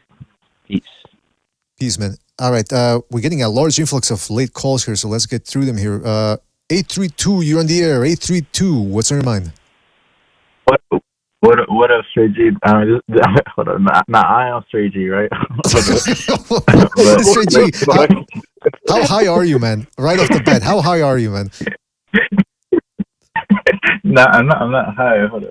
All right. I'm just I call in, right? But yo, so last night's fights, right? I thought Lemos should have won that fight. I thought he should have got the nod. Richardson Hitchens did nothing impressive in my opinion. He should have lost. Like I thought it was like not like I had it like maybe something like 9-3, you know, at best for Hitchens. It wasn't even like a 8-4 for or anything like that. Like dude, he got dominated in my opinion. I mean Hitchens did you know, there was like maybe like 2 rounds where he kind of out jabbed him, I guess, but he never really kept Lemos off of him, and pretty much every round from start to finish, he caught him with a bunch of overhands, left hooks, and body crosses and all type of shit. Like he was just walking Hitchens down basically, and I mean, see, boxing is just this is like that robbery from last night was even worse than Loma and Haney, like way worse, bro. It was insane. How did you see it, BDA? Yeah, I had Lemos winning, but again, I think also the clinching had a lot to do with it. That was a good point there, BDA. Excuse me, sorry, I'm BDA, straight G. Yeah, I think Lemos won that. I think Lemos should have won that fight, but again, it's who's going to be held accountable for it, straight G? Nobody. Nobody's going to go. No one's going to get fired. No one's going to get reprimanded. So it's just business as usual goes on. Yeah, man, that was crazy. But yo, another thing I wanted to say, right, was I disagree with Jimmy. I don't think, I disagree in the fact that because Jimmy said earlier, right, that Tank Davis fought a lot of no-hopers, and while I do agree for the most part he has, I don't think Leo Santa Cruz was a no-hoper. Like even me and Boxing Chief, right, even me and him agreed on this, right? Like I remember one time I told Boxing Chief, I was like, to be honest, I had Leo Santa Cruz on my top 10 pound for pound list before he fought Tank Davis. I had him like at number 7 or something. And Boxing Chief actually agreed with me. Yeah, you know, he had the list too prior to Tank Davis. Like a lot of people forget, Leo Santa Cruz was really good. But at what weight? Go ahead. What weight did you rank him at that? What weight did you rank Santa Cruz at that? Exactly. Yeah, but, I mean, it was really just he was dragged up in weight. And when I say no hoper, I go by Vegas no hoper, Vegas odds no hoper. That usually means 5-1 or better. And most of his fights are usually 7-1, 8-1. That's considered a Vegas no hoper, like the betting odds. So, but that's right. But again, Santa Cruz was inactive, and he did all his best work at the lower weights. But even then, he was so inactive at the end. By the time he called up, he was out of the ring for almost 2 years. Yeah, I don't know where the last time was Santa Cruz had fought before he fought David. No, he fought Rivera earlier that year. Oh, like in 2019, which. But I think he might have been out of the ring for like a year at that point. But yeah, I mean it's still, I mean, I don't know. But yeah, Frank Martin, right? I actually think, I'm actually rooting for Frank Martin. I think he has what it takes to beat Tank Davis. But now will he do it? I'm not sure. But Wait a minute. If he does beat, I got to stop you right there, man. Are you rooting for Frank Martin also because he's a Texas guy? Is that what's going on here? Let's just lay that on the table there, Straight G. Yeah, why not? But no, but actually, like skill wise, though, like I think from what I've seen, I started watching Frank Martin fights like maybe like a month ago. I started like rewatching them, and he does a lot of things technically well. Like I get it, but he had a bad performance against Haratunian, but Haratunian himself might be Tank. That dude was undefeated as well, you know. So if you was really a boxing fan and you would see like somebody like Edwin De Los Santos who only had one loss, or Haratunian who was undefeated, or guys like that, you know, like you can't really gauge how good they are because you haven't really seen them fight, first of all. And when you have seen them fight, like that dude was doing a lot of, he was given a lot of problems for. He was doing a lot of good things, you know. I really rate that guy Haratunian. I like to see him fight again. But yeah, Yo, I think G, Frank Martin just huh? Can I ask you one more question? Let me ask you a question, G, real quick. If you were, say, you were a professional scout, you're a basketball scout for an NBA team. If you had to go out and check out a guy, a college player, you wanted to see if he had what it takes, would you think you had a good assessment of his ball skills if you said, okay, go one-on-one with that fucking junior high school player, or some fucking AAU 14-year-old? No, he would dominate him, correct? You can't adjust it. My point being, bro, is it's hard. Like, you can say, yeah, Martin looks good, this, that, and that, but you got to say it's all nuance. It's who did he do it against? That's why it's an exaggeration point, but like, say, an NFL team playing a Pop Warner team, you're not going to be – they're going to look like the greatest football team who's ever played the game because they're going to win 138-0 and probably kill 4 kids on the other team. But you're not getting an actual true – you know what I'm saying? You're not getting a true fucking tell of who they are.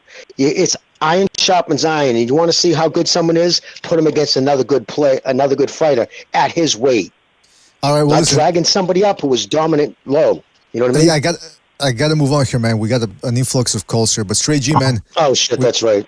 We got to move on, Straight G. All right, what's that? All right, yeah, no doubt. Yeah, man, y'all take care. Yeah. All right, take it easy, Straight G. Thank you for your comment. Yeah, sorry about that because we started getting All right, let me get to a couple of calls here because we were getting too into depth there for Frank Martin, Tank Davis. Don't forget to hit the like, fellas. Hit the like.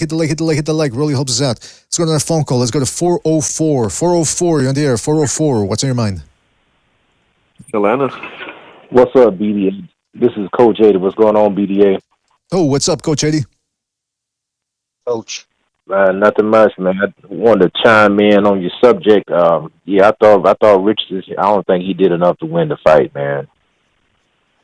You know, I thought what's how you pronounce the guy's name that he fought? Lemos. Lemos. Yeah. Your Lemos. Yeah, I didn't want to butcher his name. Yeah, I believe he deserved to win the fight. He looked like the guy that actually wanted to win more. You know, he was throwing more punches. He was landing the bigger shots, the harder shots. Richard Hitchens and Shakur Stevenson, those type of guys that fight in that manner, to me, they kind of suffer from not the pretty boy Floyd Mayweather, but the Money Mayweather. They try to fight like that Money Mayweather off that back leg and, you know, trying to use that shell, and that doesn't work. It looked like Richardson, he wasn't prepared for that fight. I mean, yeah, Shakur Stevenson, he's a great fighter. Terence Crawford is a great fighter, but those type of guys won't get you ready for that type of fight because they don't fight that way. You have to find sparring partners that fight the way that the guy that you're fighting is going to fight. And he didn't look like he was not prepared for that type of fight. You know, that real aggressive, come forward, you know, guy that's throwing overhands, you know, and throwing big punches, man. I mean, he wasn't prepared for that fight, so he got a gift decision. You know, we've seen him before. You know, the guy that that has to push. You know, of course he's gonna get the gift decisions. I mean, that's a part of boxing, unfortunately. Yeah, and that's the worst part about it is nothing ever gets done about it. It's just it happens. It's part of boxing, and then it just continues to happen. I think we need to start holding these coaches, these judges and these referees accountable too for some of the mistakes they make. Anything else you want to say, Coach Eddie, before we move on? Yeah, I know, like you said, but you hold them accountable. But as the fans, we can't hold anybody accountable, and the boxing has no governing body. There's no national commissioner. You know, everything is ran state to state, so you can't hold anybody accountable because everybody's like you got the fox watching the hen house. You know what I'm saying? It's like there's no accountability, so you just swept up under the rug. You know, you just move on. I guess people would just kind of, understand that, hey, this is the business of boxing. It happens. What can you do about it? I mean, this is not the first time it happened. I mean, boxing's always been like that, even when the gangsters were running it. And they stood up in the audience, they tell you to take a dive. What you do? You took a dive. You know, they hold your thumb down, tell you to go down in the 8th round. You went down in the 8th round or something bad happened to your family. You know, unfortunately, that's boxing, and it's still like that to this day. I mean, you look at some of Canelo Alvarez fight. I mean, you look at when he fought Sergey Kovalev. Like, who is this guy? You never seen Kovalev like that. The first round, he looked fake. Oh, boy. You know, and not only him, but so many other fights, man. You can just go throughout boxing history and look at some of these fights, and you can tell there's some freaking monkey business was going on in a lot of these fights, man. You're opening up a can of worms with that fight right there. But also, Rafael Garcia in the chat says that the last time you called in, you said Christ is king, and Rafael thought that Ben Shapiro was gonna call in and want a kumite. So yeah, you gotta watch it when you say Christ is king, man, because now I think that even gets you in the list now from the ADL. So you better watch it. Not that I disagree with you, but I'm just saying, stay safe out there, man. You never know what's with today's political climate. You can't even say that anymore. Oh yeah, that's all good, man. You know, I'm gonna start. You know, it's freedom of religion, man. If people are free to worship who they want to worship, I'm free to worship who I want to worship. If they want to persecute me, then hey, I'll be persecuted. I'm persecuted with Christ, so it doesn't matter at the end of the day, man. There you go. Well said. Well said. All right, well, yes, sir. Good show, BJ. Keep doing what you're doing, man. Take it out of the judges' hands. That's exactly. what I tell fighters. Just take it out of the. Don't let the judges. Don't take it out of their hands. If you can. All right. Well, listen, Coach Eddie, man. Thank you for your call, and call back next time, right, man? Take it easy out there. Yes, sir. All right. All right, there we go. Yeah, the ADL was left us about 100 messages after the. Don't forget to hit the like, fellas. Hit the like. It really helps us out. Let's go to our phone call here. Let's go to 832. 832, you're on the air. 832, what's on your mind? Hello, Mr. BDA. Can you hear me? Yes, 832. Go ahead. This is Elian from the Discord. Oh, Elian, what's up, man? Man, Saturday. The fight, honestly, if I'm going to keep it 100 with you, I chose not to watch this fight because I knew what kind of bullshit was going to happen. First of all. Okay. Tell me, where was this fight located at? Vegas. Perfect. What commission is under that? NSAC. Correct. There we go. The judge. As soon as I saw the judge, I literally turned it off. I said I'm not going to waste my time. I also know this kid that's trained before was Shakur Stevenson. This kid he prides himself in fighting in a boring way. And I honestly, I was like, I'm not watching this shit. I haven't seen the highlights, and I heard a caller say that he bases the fights off highlights. I think that's extremely dumb. Highlights can be manipulated to whatever they want to see.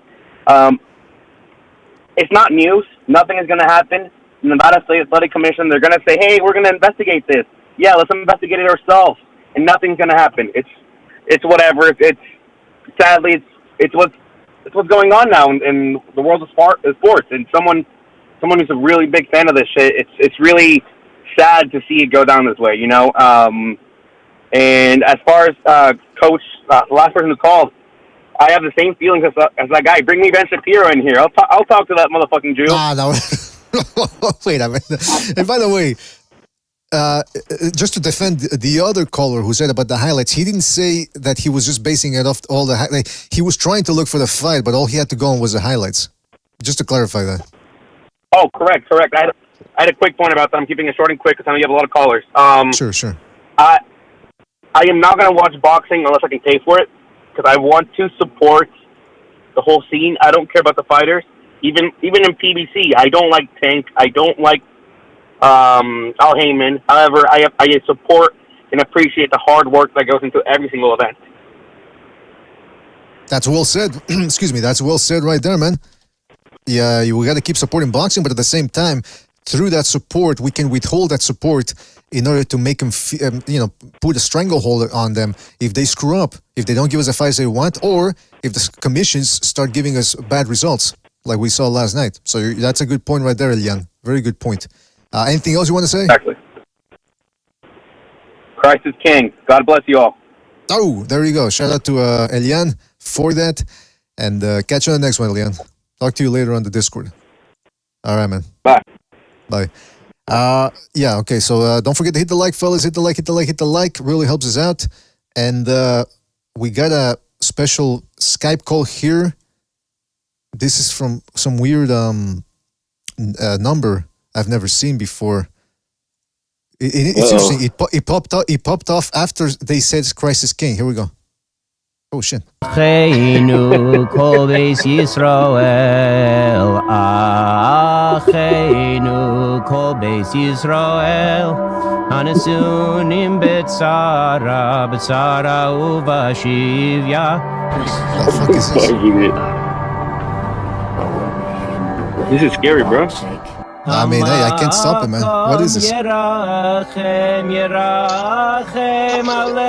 cover your foreskin. Everyone hide your foreskin. Fucking Jimmy, man. What's the matter with you guys? All right. I had to unplug it, the phone line there real quick so we could hang up on that call. That was scary, man. Hit the line. Hit the line. Yeah, hit the like, guys. Hit the like. And say Christ is King and to purify us from what we just saw. All right. Yeah, don't forget to hit the like, hit the like, hit the like. It really helps us out. Let's go to our phone call here. Let's go to 510. 510, you're in the air. 510. What's on your mind? What's up, Jimmy? Great input as always. I love listening to you break anything down boxing. Let me say this. I kind of always like how the bitches are always calling your show like that guy, that South Cuck lefty. How the fuck is this guy going to talk shit about me when this fucking... It's the same guy, right? Look, let me point out the hypocrisy. Like, this is what pisses me out when people are just hypocritical about what they say. This is the same guy that he says he's not offended about when people talk about Mexicans. Yet there was a whole fucking show, a call-in show, I believe on a Friday, where you guys were arguing for 3 fucking hours of this guy calling another guy wetback, and yet you say you're not offended when people talk shit about Mexicans, yet you're gonna be offended for 3 fucking hours. I gotta love the hypocrisy, man. That's just stupid bitch shit. But anyways, and lastly, I wanted to say this: BDA, chinga tu madre, chinga tu puta madre, y chinga tu madre. So that's it. Wait a minute. Did you and Southpaw get into it on that on a Friday show? I don't remember that. Chinga tu madre, güey, que te valga verga, puto. Chinga tu madre, güey. Chinga tu puta madre. We didn't get into it actually, but this guy was like, he doesn't like Canelo either, I guess. But then for whatever reason, yeah, he found I guess it pissed him off somehow. So I don't know. Yeah, but never sober. Chinga tu madre too, bitch. You're a pussy. Shut your fucking mouth. Nobody's talking to you, bitch. You thought Southpaw was your homeboy because he didn't like Canelo, you dumb bitch. Chinga tu madre. Chinga tu madre. Who gives a fuck who's my homeboy or not? Who the fuck is talking to you, bitch? What was your question, BDA? What was your question, BDA? Ask you a stupid question. I already asked it. And you said chinga tu madre. What was your question? That was it. Oh, I thought there was more to it. No, all right. Chinga tu madre entonces. All right. Fuck you. All right. All right, he's at the gas station right there. He has to go back to. Well, I'm not even gonna say it because if whatever I say if I say something about that's the problem with booty juice. I let him insult me. All right, but then if I insult him, he gets angry. He calls back. Then if I don't insult him, he calls back either way. So I can't win with the guy. It's he's always gonna be upset over something. But anyway, El compa booty loose. El compa bulos. Yeah. What's the gas station reference about? Well, it's just, the last time he called in, there were a lot of cars in the background. Like I could tell they were circling around him. That they were waiting for Budilos to service them. If you know what I mean. It was a Sunday. He's somewhat of a lot lizard, Jimmy. Yeah, he's a bit of a lot lizard. Christ. Yeah. Okay. And on a Sunday too. It was Easter Sunday on top of that, which made it all the more injurious. But it is what it is. Don't forget to hit the like, fellas. Hit the like. It really helps us out. Let's go to a phone call here. Let's go to 619. 619, you're in the air. 619, what's on your mind? Hey, what's up, guys? This is Jose. Oh, Jose, what's up, man? Can you hear me? Yeah, I was just calling to say what's up. No, I have no agenda in particular, but yeah, I watched the fight, man. I was one of the people that I didn't like Hitchens' fight with Cepeda because he was just like hugging on line, and I already knew what he was all about. And I'm kind of glad he got exposed last night, man. That was so entertaining. Yeah, man. Most of these guys, man, they're what you call clout chasers. They just want the fame. They want to be hailed as like the next stars like. Everybody wants to be the next Floyd Mayweather, man. Even David Haney, man. They want all the accolades. They not only want to be good fighters, which a lot of them are. but they're more worried about the fame, and the glory, and without putting in the work. And I was listening to interviews of Hitchens after the fight, and not to mention that he was talking all this shit like he was just gonna stomp on Lemos, but he was saying, yeah, everybody complains, that I'm not in exciting fights, and when I am, yeah, but he was only in an exciting fight because he was getting his ass whooped, and he had to fight back, not because he was, making an exciting fight, like for example, Pitbull Cruz, you know what I'm saying? So that's the only thing, man. My complaint about these new age fighters, man. They just want all the glory, man. And and fuck all those racist people on the chat, man. Talking their shit, man. So you got a lot of racist people, man. I recommend you beef up your security right there before I start calling out these motherfuckers, man. I'm seeing people. Talking about like the black man is your superior. Go fuck yourself, man. Yeah, but I'm seeing people going at those people as well. So I'm seeing both sides going at it. So I'll let them go at it, man. If you're black and talking shit about Hispanic, don't fucking watch the fucking show, man. All right. Here. All right. I like to keep that over. If people start going into a race war in the chat, I'll leave it in the chat. I don't want that to spill over here. Yeah, don't condone that, man. Don't condone that, man. I'm not condoning it, but it's freedom of speech. If people want to go at it. All right, man. All right. Thank you for your call, Jose. Take it easy, man. Right. Call back. All right, next time.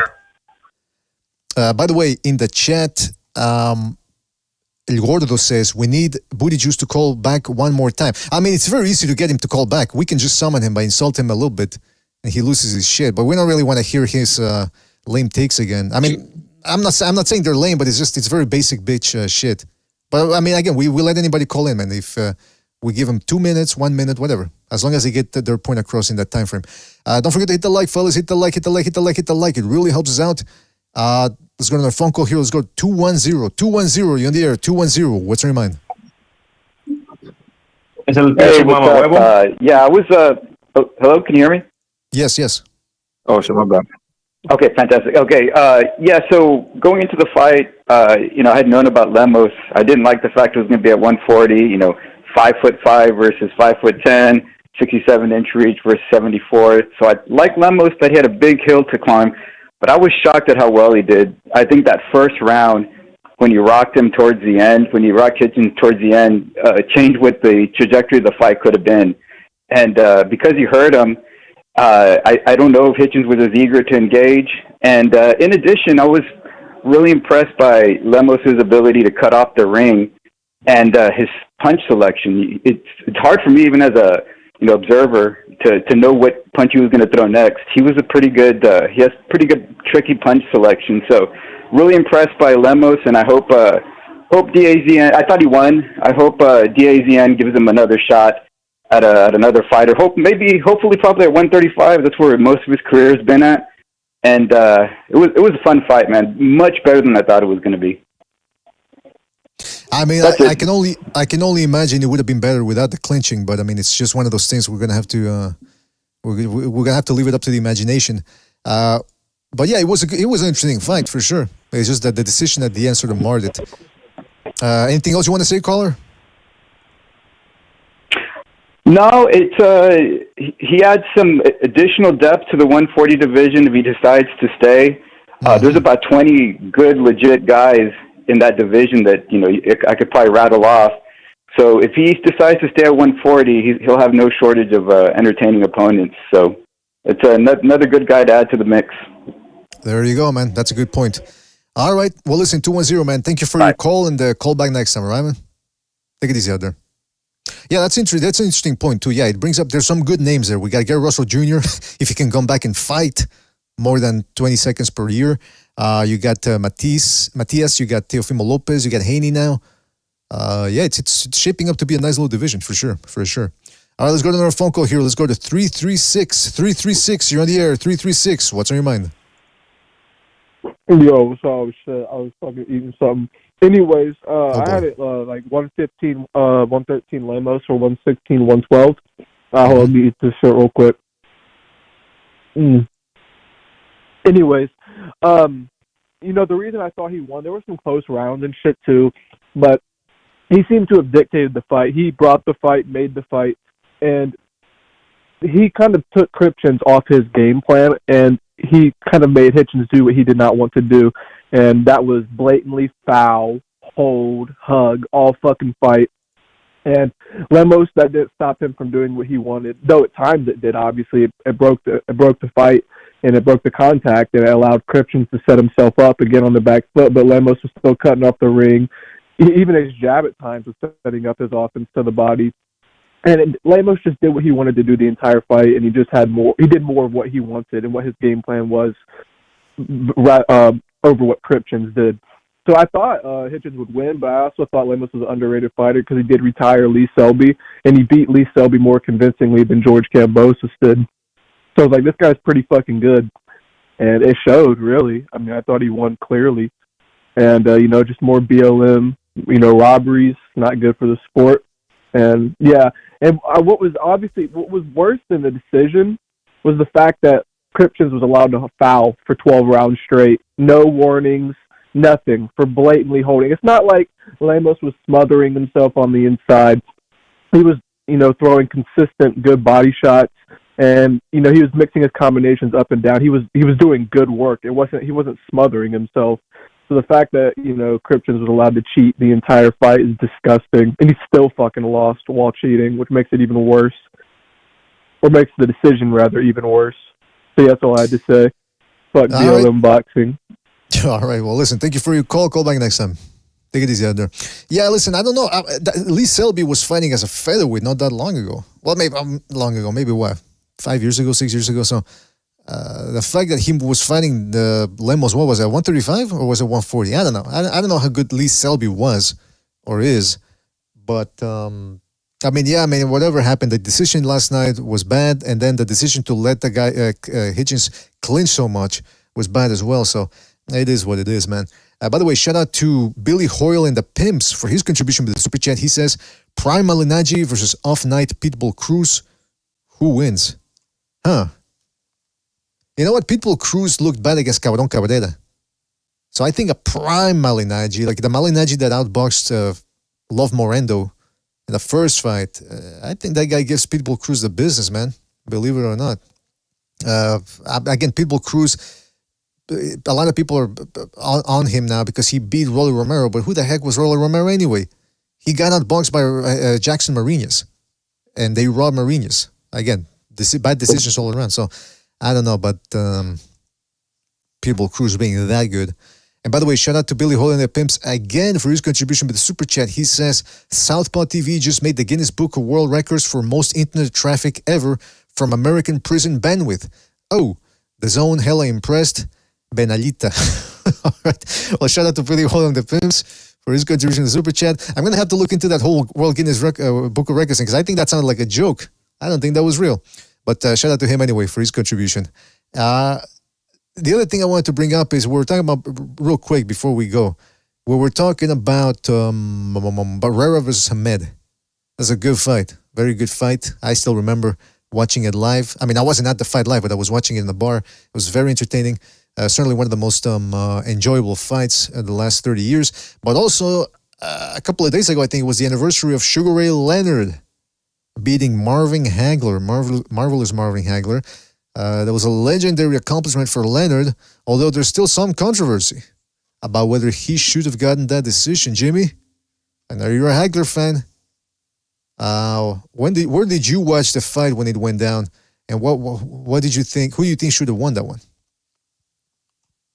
Well, to be honest, I didn't watch it live because I was running around the place like a child, like I was. I was 19, and they were in the ring, and I was running around the fucking hotel. That was Mickey Ward's first live. That was Mickey Ward's first professional fight was on the undercard of that fight. A lot of people don't know that, but so yeah, Marvin promised him years earlier and called him up and fucking absolutely man of his word, put him on that fucking historic card. So yeah, but when I finally got the chance to actually watch it instead of just sticking my head in the arena and I was just all blown away at that age by all the prostitutes, the $2,000 prostitutes. It just, I was living up to. I was kind of hammered. I was just being an idiot, but but when I did watch it, yeah, no, man, fuck that. And plus, listen, he waited him out. Hagler, I personally don't think he. If anything, I would have called it a draw. But I wouldn't have taken Hagler's belts from him off that performance. Well, that's interesting, man, because I'm the adage of you have to fucking beat the champion. We talk about A-side tactics nowadays and asterisks next to wins. I gotta say, I do think there's an asterisk next to this fight. The fact that Leonard, because he was the A-side, dictated the fact that it would only be 12 rounds up as opposed to 15. He also chose the size of the ring, which was also played a factor in him moving around so much. I mean, again, it was quite an achievement because most people didn't think he would even go 12 rounds. I guess Marvelous Marvin Hagler. And he also had extra thick, almost no padding in the fucking ring, so he'd make it super fast. Tight ropes. Tight? Like he held that, tight, very tight. Taunt. So, yeah, he dictated everything. He pulled out of the fight so many times because, no, you're not wearing those gloves. Tight, we're not doing this, we're not doing that.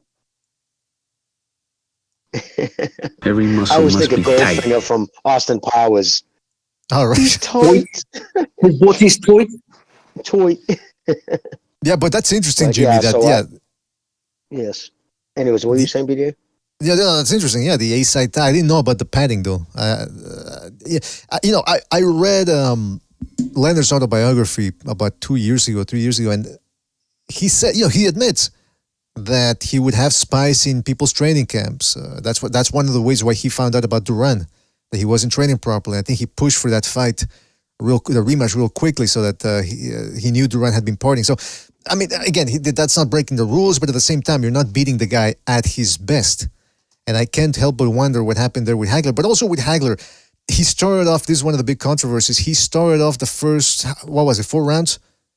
As a righty, as opposed to going back to his more conventional southpaw stance, which a lot of people feel he would have been better served fighting that way. Why did he ever say why he fought as a righty, those first couple of rounds? No, I never asked him. When he was alive. I should have. I just never wanted to bring that fight up. So anytime I ever talked to him, I just avoided that conversation, because he was still bitter about it right up until, he walked away from boxing, moved to Italy because of it, basically. Started doing spaghetti westerns out there in Italy. Learned to speak Italian fluid, too. Yeah, man, that fight, I imagine, such a big fight. So it almost happened a little bit with Canelo Golovkin. Although Golovkin had 2 more tries at the guy and couldn't pull off the win, so it is what it is. But with Hagler and Leonard, the other thing is this. This is something I've always thought was a bit weird. Jeff Ryan, who was a writer for KO Magazine, he interviewed Hagler in '89, I believe. So I think that was like a year and a half after the Leonard fight. And Hagler made some interesting comments. First of all, he said that he wanted to knock Leonard out because he knew that if he didn't knock him out, he wasn't getting the decision. Then a couple of questions later, he mentions the fact that he was, I don't know if people remember, but as the final bell rang, Hagler started strutting around the ring, doing a little jig, a little dance, which was uncharacteristic of him. So Jeff Ryan asked him, hey, why were you doing that dance? And he goes, it's because I knew I won the fight. So then Jeff Ryan goes, well, wait a minute. Earlier you told me that if you knew if you went 12 rounds, I wasn't giving it to you. So why were you dancing then? I forget what the answer that Hagler gave, but that was a weird fight, man. It's like he starts fighting off as a righty, and then he's dancing afterwards. First of all, I think that his first comment was correct. I think he knew that if it went the distance, they were going to give the benefit of the doubt to Leonard. And it reminds me of Bernard Hopkins after the Jermaine Taylor fight, which was a very close fight. And he's smiling, he's putting his hands up before they even announce the decision, and of course they gave it to Taylor. It seems like he was trying to show too much. He was trying too hard to show that he was a winner. And I get the same feeling watching the Hagler-Leonard aftermath. Because I think Hagler knew, couldn't get to him enough. Yeah, he had to stop him because remember, history we always look at certain things, especially now that he's passed. Like, and I noticed more when I got on Twitter. That was one of the things. The first thing I noticed about boxing Twitter when I got on back in 2014 was how people looked outside of New England. How people talked about Hagler, and it was in high regard. Everybody, oh, Hagler's the best. I'm like, Jesus Christ, what a fucking difference from the reality of back then. Because he was hated outside of New England. Every sports, Brett Sugar hated him. They all disliked him because he never gave him interviews. He would call people out at press conferences all the time. If you said something bad about him, he remembered that shit. He would call you out on it. Oh, wait, I'm supposed to give you a fucking answer? You don't think I saw what you said about me? You know, he'll remember like back in 1977, that shit you said about me. Like, oh yeah, he had a fucking memory. He didn't. Hagler was like that. Hagler, he played it close to the vest. And he didn't let many people into his circle. If he loved you, he would fucking go to the end of the earth for you. But he didn't let people in. Like it took him. I probably met him 3 times before he even really bothered to do anything other than, hey, how you doing? Shake my hand. Like when he, that's just how he was. He was vulnerable. A lot of boxers are insecure. That wasn't his thing. He wasn't an insecure guy. What it was like he said later in his book, and like he actually said to Mickey too, he was always guarded because of his youth. It taught him to be that way. Like he said, I didn't have much, but I'd fight you to the death for what I had. You weren't going to take it from me. And he was, even with the Petroselli's brothers, it took him about 2 weeks to realize, wait a minute, they're doing all this nice stuff for me. Even in the beginning, at first, like, what are they trying to get over on me? Like, he didn't take it for, like, he didn't think it could just be, they could be genuinely good people. Because that wasn't his experiences in life. Growing up in New Jersey, especially in that time, he fled the riots. That's why he took off out of Newark. Because he said, I'm going to end up getting either killed or fucking kill somebody. So he headed up to Massachusetts. But because of that, he was fucked over so many times by people who were supposed to look out for him as a kid and shit, that very guarded, didn't trust anybody. And he held loyalty to the utmost. So he was always close with Mickey because, they were always friends. And but what do you think about that, I though? was respected about Hagler. But what do you think about that approach, though, of getting into it with the reporters? I mean, it's that antagonistic type of relationship seems to hinder boxers more often than not. Did he have why? Because for him specifically, because remember, he didn't get his shot at the championship belt until his 50th fight or some shit like that. Because the reporters wouldn't fucking write about him. Mm-hmm. They wouldn't push the issue. It was the Massachusetts State Senate had to get involved. Whoa. They were like fucking, that was the government got involved really to get him a championship. We're like, we're going to stop making some investigations. The Speaker of the House the State Senate Speaker of the House said he was Tip O'Neill, I believe it was, said, yeah, he's going to do an investigation, see what's going on. And the mobsters were like, fuck. We don't need the Senate hearing or something in the boxing right now. So, because he wouldn't work with the mob either. And of course, the Petroselli's being fucking straight off the boat Ginzos in the 1970s. Of course, they knew the mob, and they were just like, "Nah, he ain't gonna do it." So he was being passed over because it was fights that probably on the 90 seconds. Throw this fight for us, and you'll get your championship shot. And he was like, fuck you, man. I ain't laying down for nobody. I'll win my championship. I'll make them have to give me the championship fight. And they still didn't. Literally took a fucking, I'm sorry for being vague on the details, but it's something to do. I know the government got involved. So I remember my family all talking about it because they kept not passing them out, passing them over, including Top Rank. Bob Arum fucked Hagler over, too, big time. Promised him a fucking title fight, swore to him he was going to have it if he fought these two guys, and then he would have his title fight. Of course, that fought those two guys, didn't give him his title fucking shot. So he was always happy with Hagler. Yeah, I want to get back to the Hagler thing, but before the phone lines close, we got a last phone call here of the day. Okay, yep. Yeah, sorry. 513, you on the air, 513, what's on your mind?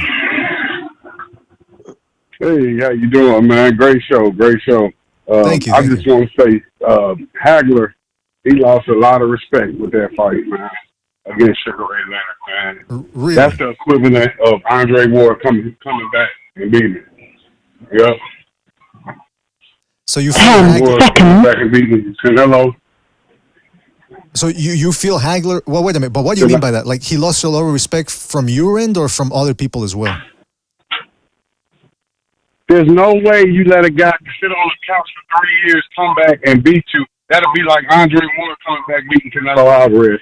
How in the hell does Ray Leonard win that fight? I thought he was gonna knock him out in 5 or 6 rounds. What was y'all take going into the fight? Brother, I didn't think a guy could sit for 3 years and beat Hagler. Yeah, but caller, that's a myth about the sitting on the couch. Yeah. He had 3 fights. He had 3 boxing matches that weren't televised, that nobody knew about. He was fighting and training. That whole myth coming off the couch is horseshit. He had at least 2 that I know of. If you go and look at it, he talks about it, I believe, in his book too. Yeah, he had fights. People didn't know about him because he did them off television. He wasn't stupid. Oh, okay. So he wasn't inactive for 3 years. No, he was not, sir. But they try to hide it. They try to make it because the media hated Hagler so much. They weren't going to give him. They pushed that narrative. Oh, this guy just hasn't fought. No, that's not true. He had at least 2 fights that I know of going into that fight. Now, would you agree with me? Would you say Sugar Ray Leonard beating Marvin Hagler off of that layoff is the equivalent of Andre Ward coming back and beating Canelo? Would that be just as big a feat? Oh, yeah. Anybody coming off of 3 years, of course. But then there's nuances. The fact that Sugar Ray Leonard is one of the greatest boxers of my lifetime. I mean, that guy was talented. He was unbelievably talented. You know what I mean? So he was a more talented boxer than Marvin, and Marvin knew that. I mean, Sugar Ray, if you would say if I could like have a son and say I could just take that person's talent and put it into my son, it would be Sugar Ray all day. That dude was just so talented, gifted, and just naturally gifted. But you know what I mean? So at the end of the day, though, it's two. Do you think that he would stop Hall of Fame champs? Do you think Canelo would stop? Do you think Canelo would stop Andre Ward if he came back now?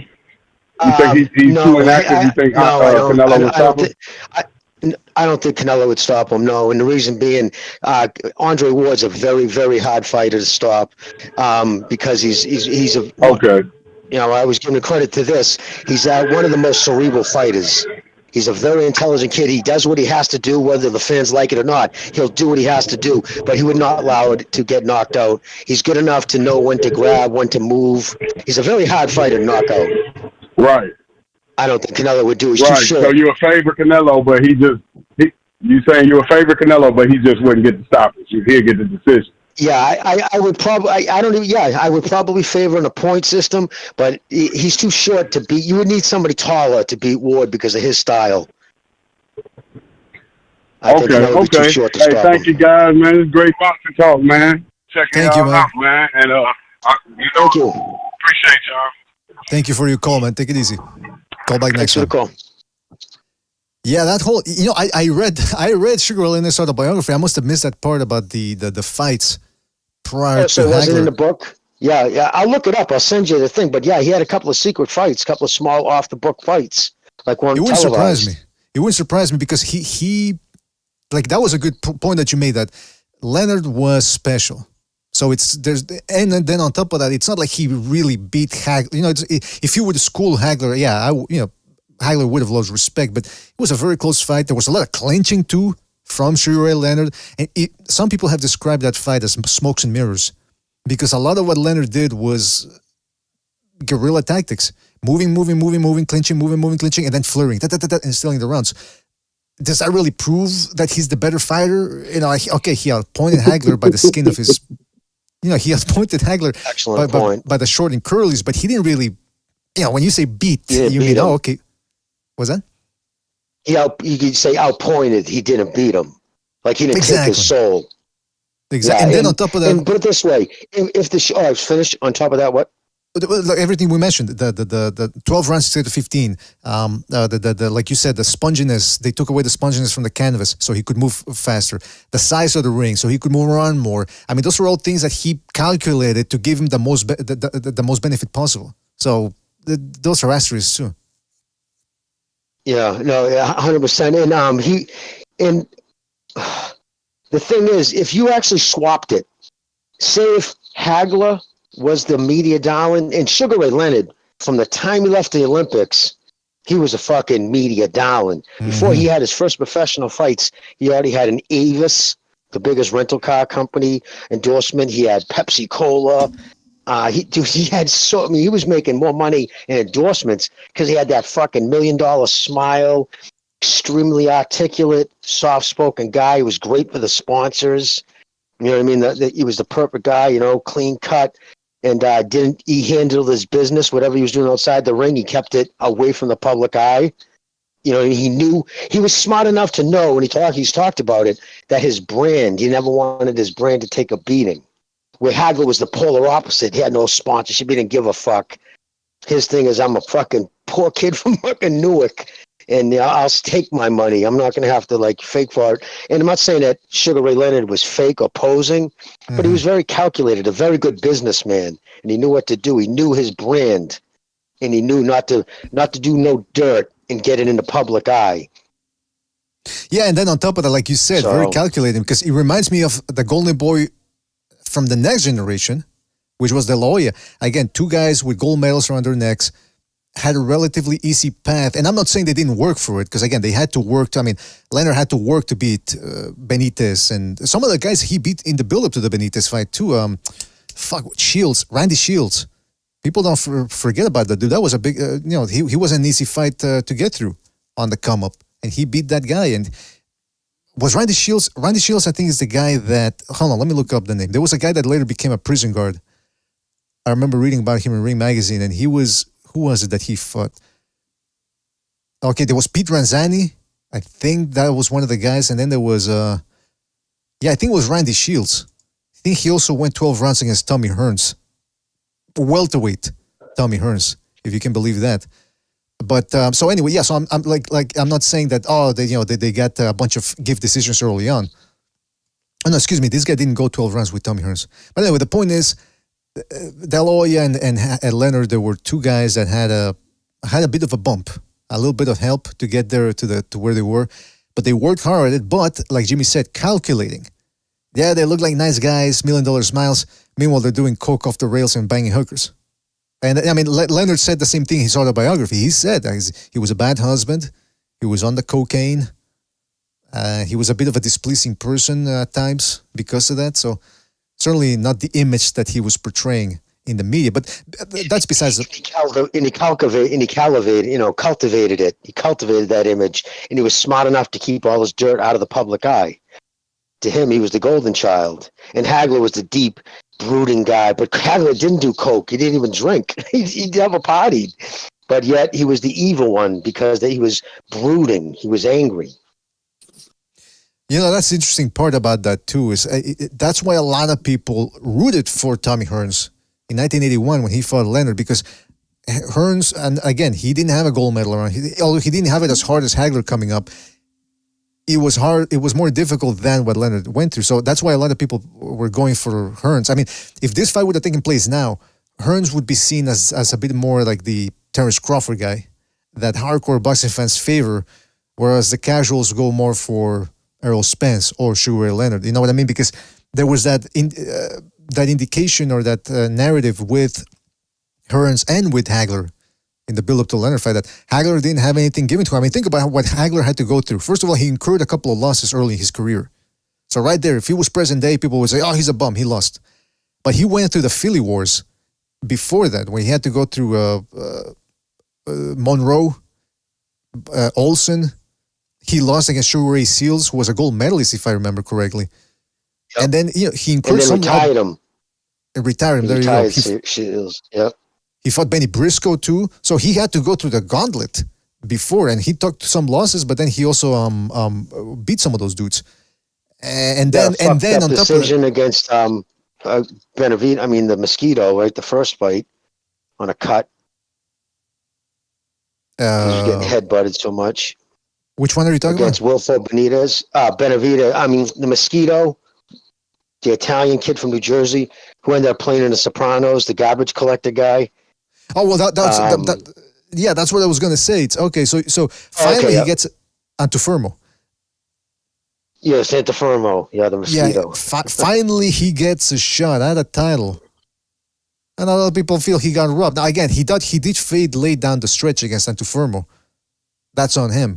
But a lot of people feel like he should have won that fight. So again, he gets no shot. He gets no love from the press. Finally, he gets a title shot. Then it's scored a controversial draw.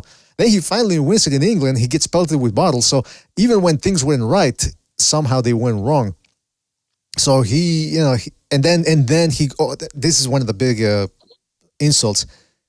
When Leonard calls him up to the ring for that big announcement in, what was it, 83, 84? Remember that Leonard set up this big announcement? Yeah, it was 2 or 3 years before they finally fought, though, right? Yeah, I think so, yeah. Because they fought in 87. I believe they fought in 87. March, I believe, 87.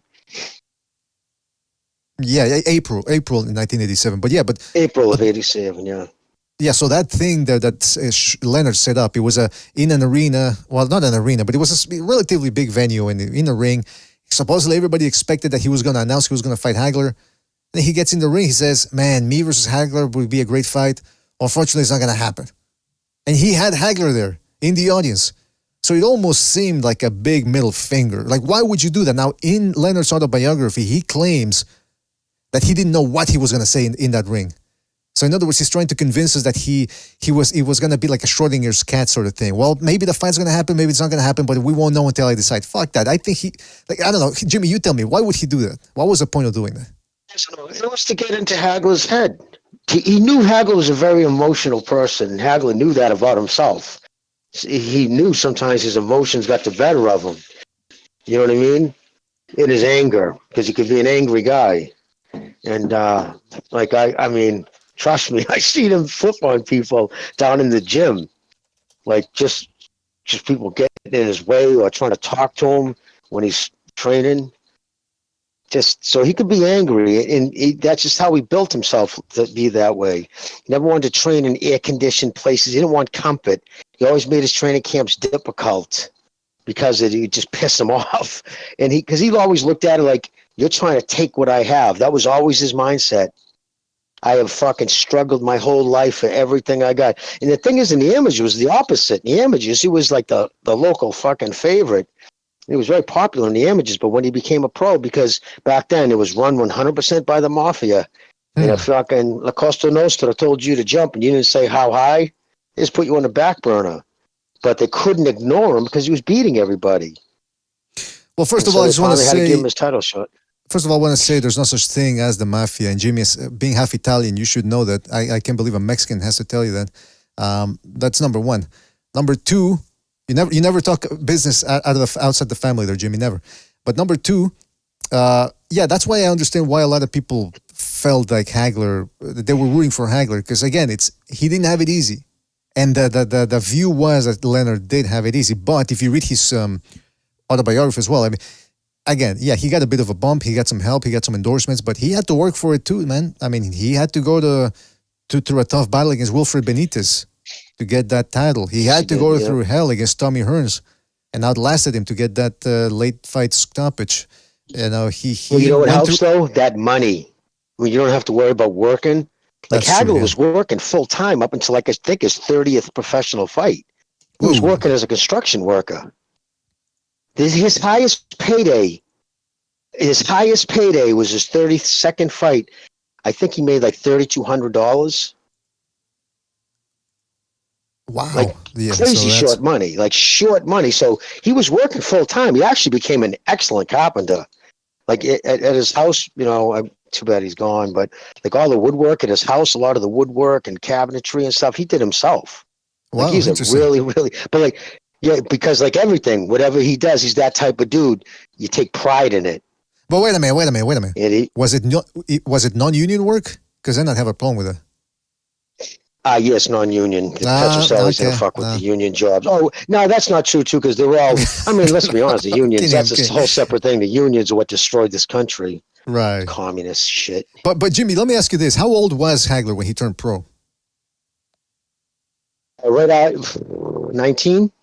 19, okay. So do you think that's why by the time he reached 32, he was halfway done physically? Yeah, I mean, he was fighting a lot. I remember going to his fights, and he would announce at the end of the fight, he's in the ring, hey, I hope to see y'all guys in 6 weeks, man, Boston Garden. You know what I mean? Like, he's announcing his next fight and be in 6 weeks at the Boston Garden, 2 months from now. Like, yeah, he fought a lot. He was fighting full time. And he knew, like, the Petroselli's, the ones who told him, like, don't worry. They're the ones who actually said, we're going to start supporting you, dude, because now it's getting to the point where you're fighting these guys. You got to concentrate more on boxing. But to Hagler, that was to him, like, I don't want a handout. Like, that's how he looked at it. Because he enjoyed getting up and working. He's like, no, I'll work, man. There's no problem. What am I going to do? Sit at home, watch TV? Just a hard-working guy. He never asked for nothing. He never expected nothing for free.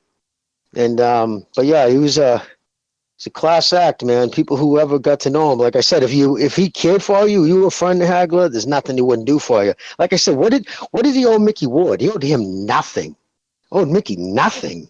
But he said to him, when you turn pro, dude, I'll have you fight on one of my undercards.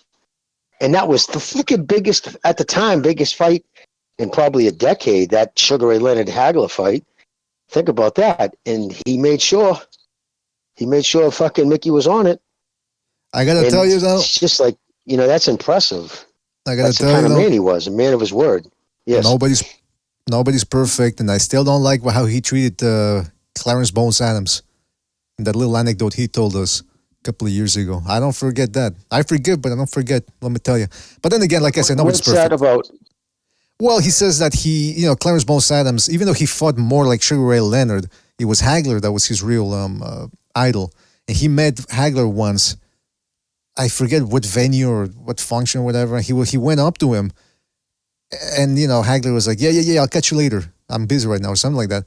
Then all of a sudden he 180 turns 180 and goes to a group of his friends or some other Afro-Anglos, and hey, what's up, baby? Come on, man. And he sort of like shafted him a little bit, and he did it in front of Clarence. He did it in front of Clarence's wife, which again, nobody's perfect. You can't. Maybe he caught him at the wrong time or whatever, but I don't know. I just felt that. But that's besides the point. Like I said, I've been an asshole too. That doesn't make me an asshole all the time. But I felt bad for Clarence Bones Adams because it happened in front of his wife, man. It's like, yeesh. Yeah, that's your idol right there, man. If that was good friend, if that was good friends with Marvin, because maybe, I can tell you straight up, he was not that type of dude where he would take, well, he's a black person, so I'm gonna he's my people. Like if you were black and you disrespected the Petroselli's, it smacked the fucking taste out of your mouth. They were like family to him. And Mickey Ward's white, and he kept his word to Mickey. That's just how he was. Like he never was about that shit. He never believed in the marginalized, oppressed shit. His thing is, you get what you get. You take what you get. You know what I mean? If they don't give it to you, take it. Yeah. Well, that's good to know, man. Because again, he was brooding, and that's the reason why they didn't like him.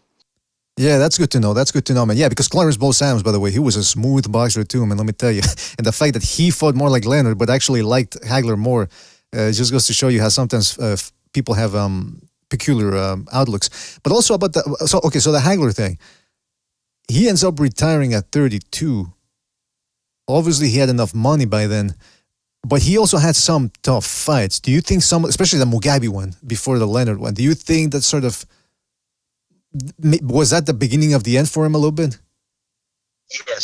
Yes, absolutely. It was starting to catch up to him. You can see it in his hand speed, and you can hear it in his voice. Started slurring words. Whoa.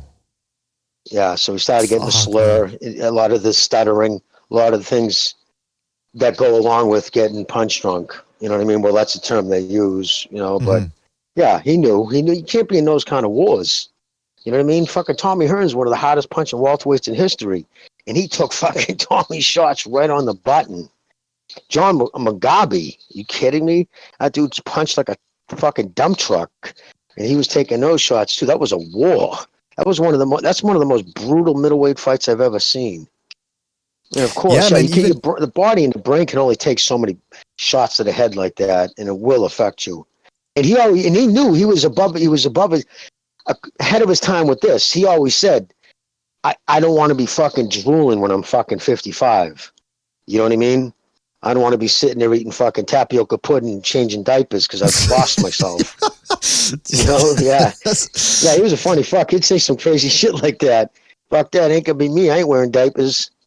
And Pacho said, yeah, well, I ain't changing the motherfucker anyway. It's like, yeah, we just crack jokes about it. But he knew the human body can only take so much. But he always kept himself in good shape. I mean, he ran a fucking marathon just days before he died from that fucking coof ejection. But well, I mean, think about it. 60-something fights he had. And I'm looking at his record here just in the build-up to the first Antuofermo fight. Hold on a second. Where is it?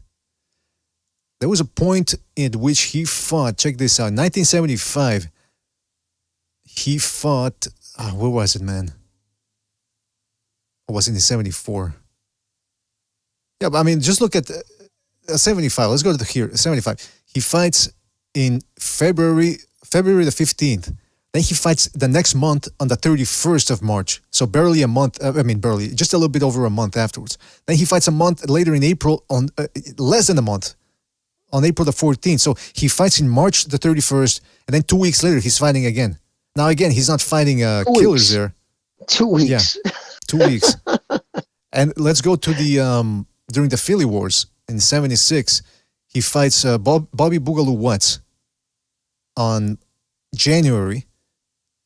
A month later, the beginning of February, he's taking on Matt Donovan. Then he's taking on Willie the Worm Monroe the next month. On March, I mean, that's insane, man. He's fighting every month, and taking on good opposition. Yep. Crazy, isn't it? It's fucking insane. It's how he stayed sharp. He knew, you know, man. But that's the difference. That's why guys were sharper back then, because they fought more often. It's boxing, because you're being hit in the head and you're not reacting the same way. It has to be completely instinctive. The best way to describe it is a Toro Gotti. Cannot, like he said up to the day he died, I don't remember that 9th round. Jeez. Like he has no memory of that 9th round in that Ward fight. Like after the fight, he's like, I don't remember it. He was pretty much out on his feet the whole time. That's why I understand why Bradley retired a couple of years after the Prodovnikov fight, because he says he doesn't remember most of what happened. I think he says he doesn't remember most or anything after the 3rd round. And then on top of that, he had another fight against Marquez and 2 more with Pacquiao. And then with the what's his name? Jesse, what's his name? Well, he almost got knocked out in the last round. Anyway, that fight. So, fuck. Yeah, I know who you're talking about. Right, so I can understand why. So meanwhile, you know, these guys are going after it for multiple times afterwards, years, keep fighting. I mean, that ain't good for the brain, man. And Roberto Duran, he fought him, little hands of stone. He could crack. You know what I mean? He fought so many tough guys. He took a lot of punches. Like, I forget what he said once in a speech. Like, he talked a lot at the Hall of Fame. He got a lot of speeches, and like he said, someone who knows him went back over, like a big Hagler fan, like counted all the videos. And he said, from my estimation, I think I've been punched in my head 17,640 something times, something like that. Jeez Louise. Because that's a lot of shots. How many times get hit to the head? I mean, Mickey Ward, the doctor said his brain was so swollen after the Toro Gotti fight. He said, if I was like, you would just look at you, if you just came in, I would think he went through the windshield. Like hit something at 40 miles an hour and went through the windshield. That's the kind of swelling you'd normally see. I mean, he had his teeth punched 4 teeth, punched 1/4 inch down into his gums. They literally pushed down into his gums. He swallowed 2.5 pints of blood. He had to have his stomach pumped from swallowing so much blood. He had a fucking fractured orbital bone. I mean, a lot of punishment, man. That's just a lot for the human body to take. Like I said, a Toro Gotti, He was literally laying there in a hospital bed with his hands in ice, fucking 2 bowls of ice, and his woman was holding his eye open. The other eye was completely shut, like that thing. I'm fucking looking out that eye for a couple of days, and the other one was almost all the way there with a bunch of like Vaseline in it. You could see it was like all gooped, and she would hold it open with her fingers. Yeah, we don't see the aftermath. Reach down and hold his eye open. Yeah, we don't see the aftermath. See that shit. Exactly. Yeah, that's you mentioned the taking the punches during the fight. How about the trauma during the sparring? Because again, I've said this before, I can't say it enough. A lot of these fighters, they feel safe with the headgear and the 16-ounce gloves, but your brain is still getting rattled. That's what does the damage. Of course. It's not whether it's, with the 10-ounce gloves, it'll hurt more physically. The body, you'll feel it more, but you're fighting with 16-ounce gloves and headgear, and these guys think, oh, hey, I'm protected. I'm just going to put the guard up and take the shots. Man, that ain't good, man. That ain't good. Do you understand the reason headgear was originally invented for? It wasn't to protect fighters from concussions or being hit in the head. Mm-hmm. It was to prevent cuts. Right. That would knock you out of a fight. So they started wearing coverage like that so you would get less likely to be headbutted and cut. Absolutely, yeah. Because that could get you out of the fight. So that's the reason why. Even gloves itself isn't to protect the fighter's head or face, it's to protect the fighter's hands. Exactly, yeah, to make it more entertaining so that they can throw more punches. Because when Exactly. Yeah. And I'll tell you right now, if someone used to say, what would you rather have? That dude punch you in the face, like some just average guy, same build, shape, everything is Marvin Hagler. And mind you, I sat there and watched Marvin Hagler bend 175-pound punching bag, a heavy bag, almost bend it in 2. With these shots he was hitting it with. Or would you rather have Marvin hit you with a 12-ounce glove and a wrapped hand? I'd be like, get them knuckles over here, dude. Punch away. Fuck that. Because he's going to hit you so much harder. Especially with that wrapped hand, man. That wrapped hand makes it like a cast. Yeah. Exactly. The people don't have any idea. Like, they think that glove, especially like the UFC, believe it or not, UFC gloves hurt less. They truly do, because the way the stitching is, that padding doesn't move. Boxing gloves, especially if you're using horsehair, by the fucking 5th or 6th rounds, it's wrapped knuckles with a thin piece of leather over the top because all the material is pushed aside. Back in the day, especially, because they would give you, the trainer would get the gloves like a half an hour, sometimes even longer, and they would put it on the fighter. He would scratch it with their finger to see where the knuckles is, and they would sit there bending the gloves back and forth, break the padding up. They used to allow that. Not anymore, clearly, but they designed the gloves much different. But those gloves, all the padding would dissipate, and it would just be the fucking wrapped hand wrapped in leather. So it just makes it like a cast now punching you. So now the guy doesn't have to worry about. That's the reason why bare knuckle boxing fight matches, you don't see the same kind of fucking big power punches being winged, because guys would be collapsing their wrists, breaking their hands. You can just punch so much harder with the fucking wrapped hand in a glove. It's not really protecting your head; it's protecting the hand. It's a false sense of security. And that's what makes boxing so entertaining, that they can actually fight. Because let me tell you, those bare knuckle fights from the 1800s, they were, from what I understand, they were boring. A lot of wrestling, a lot of falling to the ground, guys not punching, because you're punching with it takes good technique to punch properly without a glove, and to prevent breaking your hand.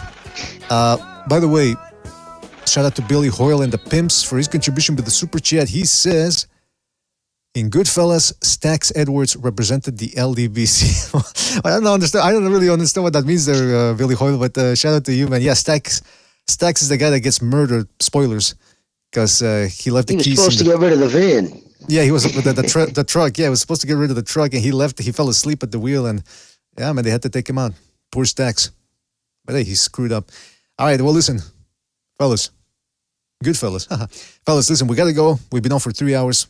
I didn't have any breakfast, so I've been fasting for the whole day, so I got to go get a bite to eat. But I want to give a big shout out to Gonzalo, Never Sobers, Jimmy. Thank you guys for joining us. Really appreciate it. Everybody that called in, everybody that donated with the super chat, you guys are the best. Super Sudani says, we need a second Rennie soon. Hey, listen, if I do a second Renaissance, it's going to be one of those easy ones where I just watch videos. And because those require less work. Doesn't require, otherwise I have to go through news, find out some subjects. I mean, Got to stay consistent on that channel, but it is what it is. Listen, fellas, thank you guys again for joining us. Really appreciate it. Don't forget you can check us out on iTunes, Spotify, and Spreaker at your leisure. Don't forget to hit the thumbs up button, hit the like on the way out. We're 3 likes away from 100. I forgot to get on your guys' cases to push you to get to. See, that's the thing. Some of you guys need to get pushed to hit the like button. Some of you are undisciplined. Not like Marvin Hagler. He didn't need any of that. He didn't need anybody on his ass. But you want me on your ass? That sounds kind of gay, first of all. And it's not going to happen. But I will urge you to hit that like. Oh, see, somebody hit the like. Somebody just hit it. We're at 98. 2 more people hit it. Oh, there you go. All right, fantastic. Shout out to whoever hit the like, man. Really appreciate it. We're 102 now. I was 99. I hit it at 98. I went to it and hit it. Well, I appreciate that, Jamie. And the 2 other people that hit it, they got us to 100. Oh, 104. All right, it keeps going up. Shout out to you, fellas. Thank you for joining us. Hope you enjoyed the show. Don't forget, if you want to help us out, you can join Patreon. That way, YouTube doesn't take its cut, doesn't get its taste, as it were. And that's about it. We'll try to be back as soon as possible. We got some heavyweight fights coming up this Saturday. Check out the Second Renaissance on Rumble. And that's about it, fellas. Thanks again for joining us. Really appreciate it. Take it easy. Catch you in the next one. Disappointed in every one of you. I'm sorry. I don't mean to offend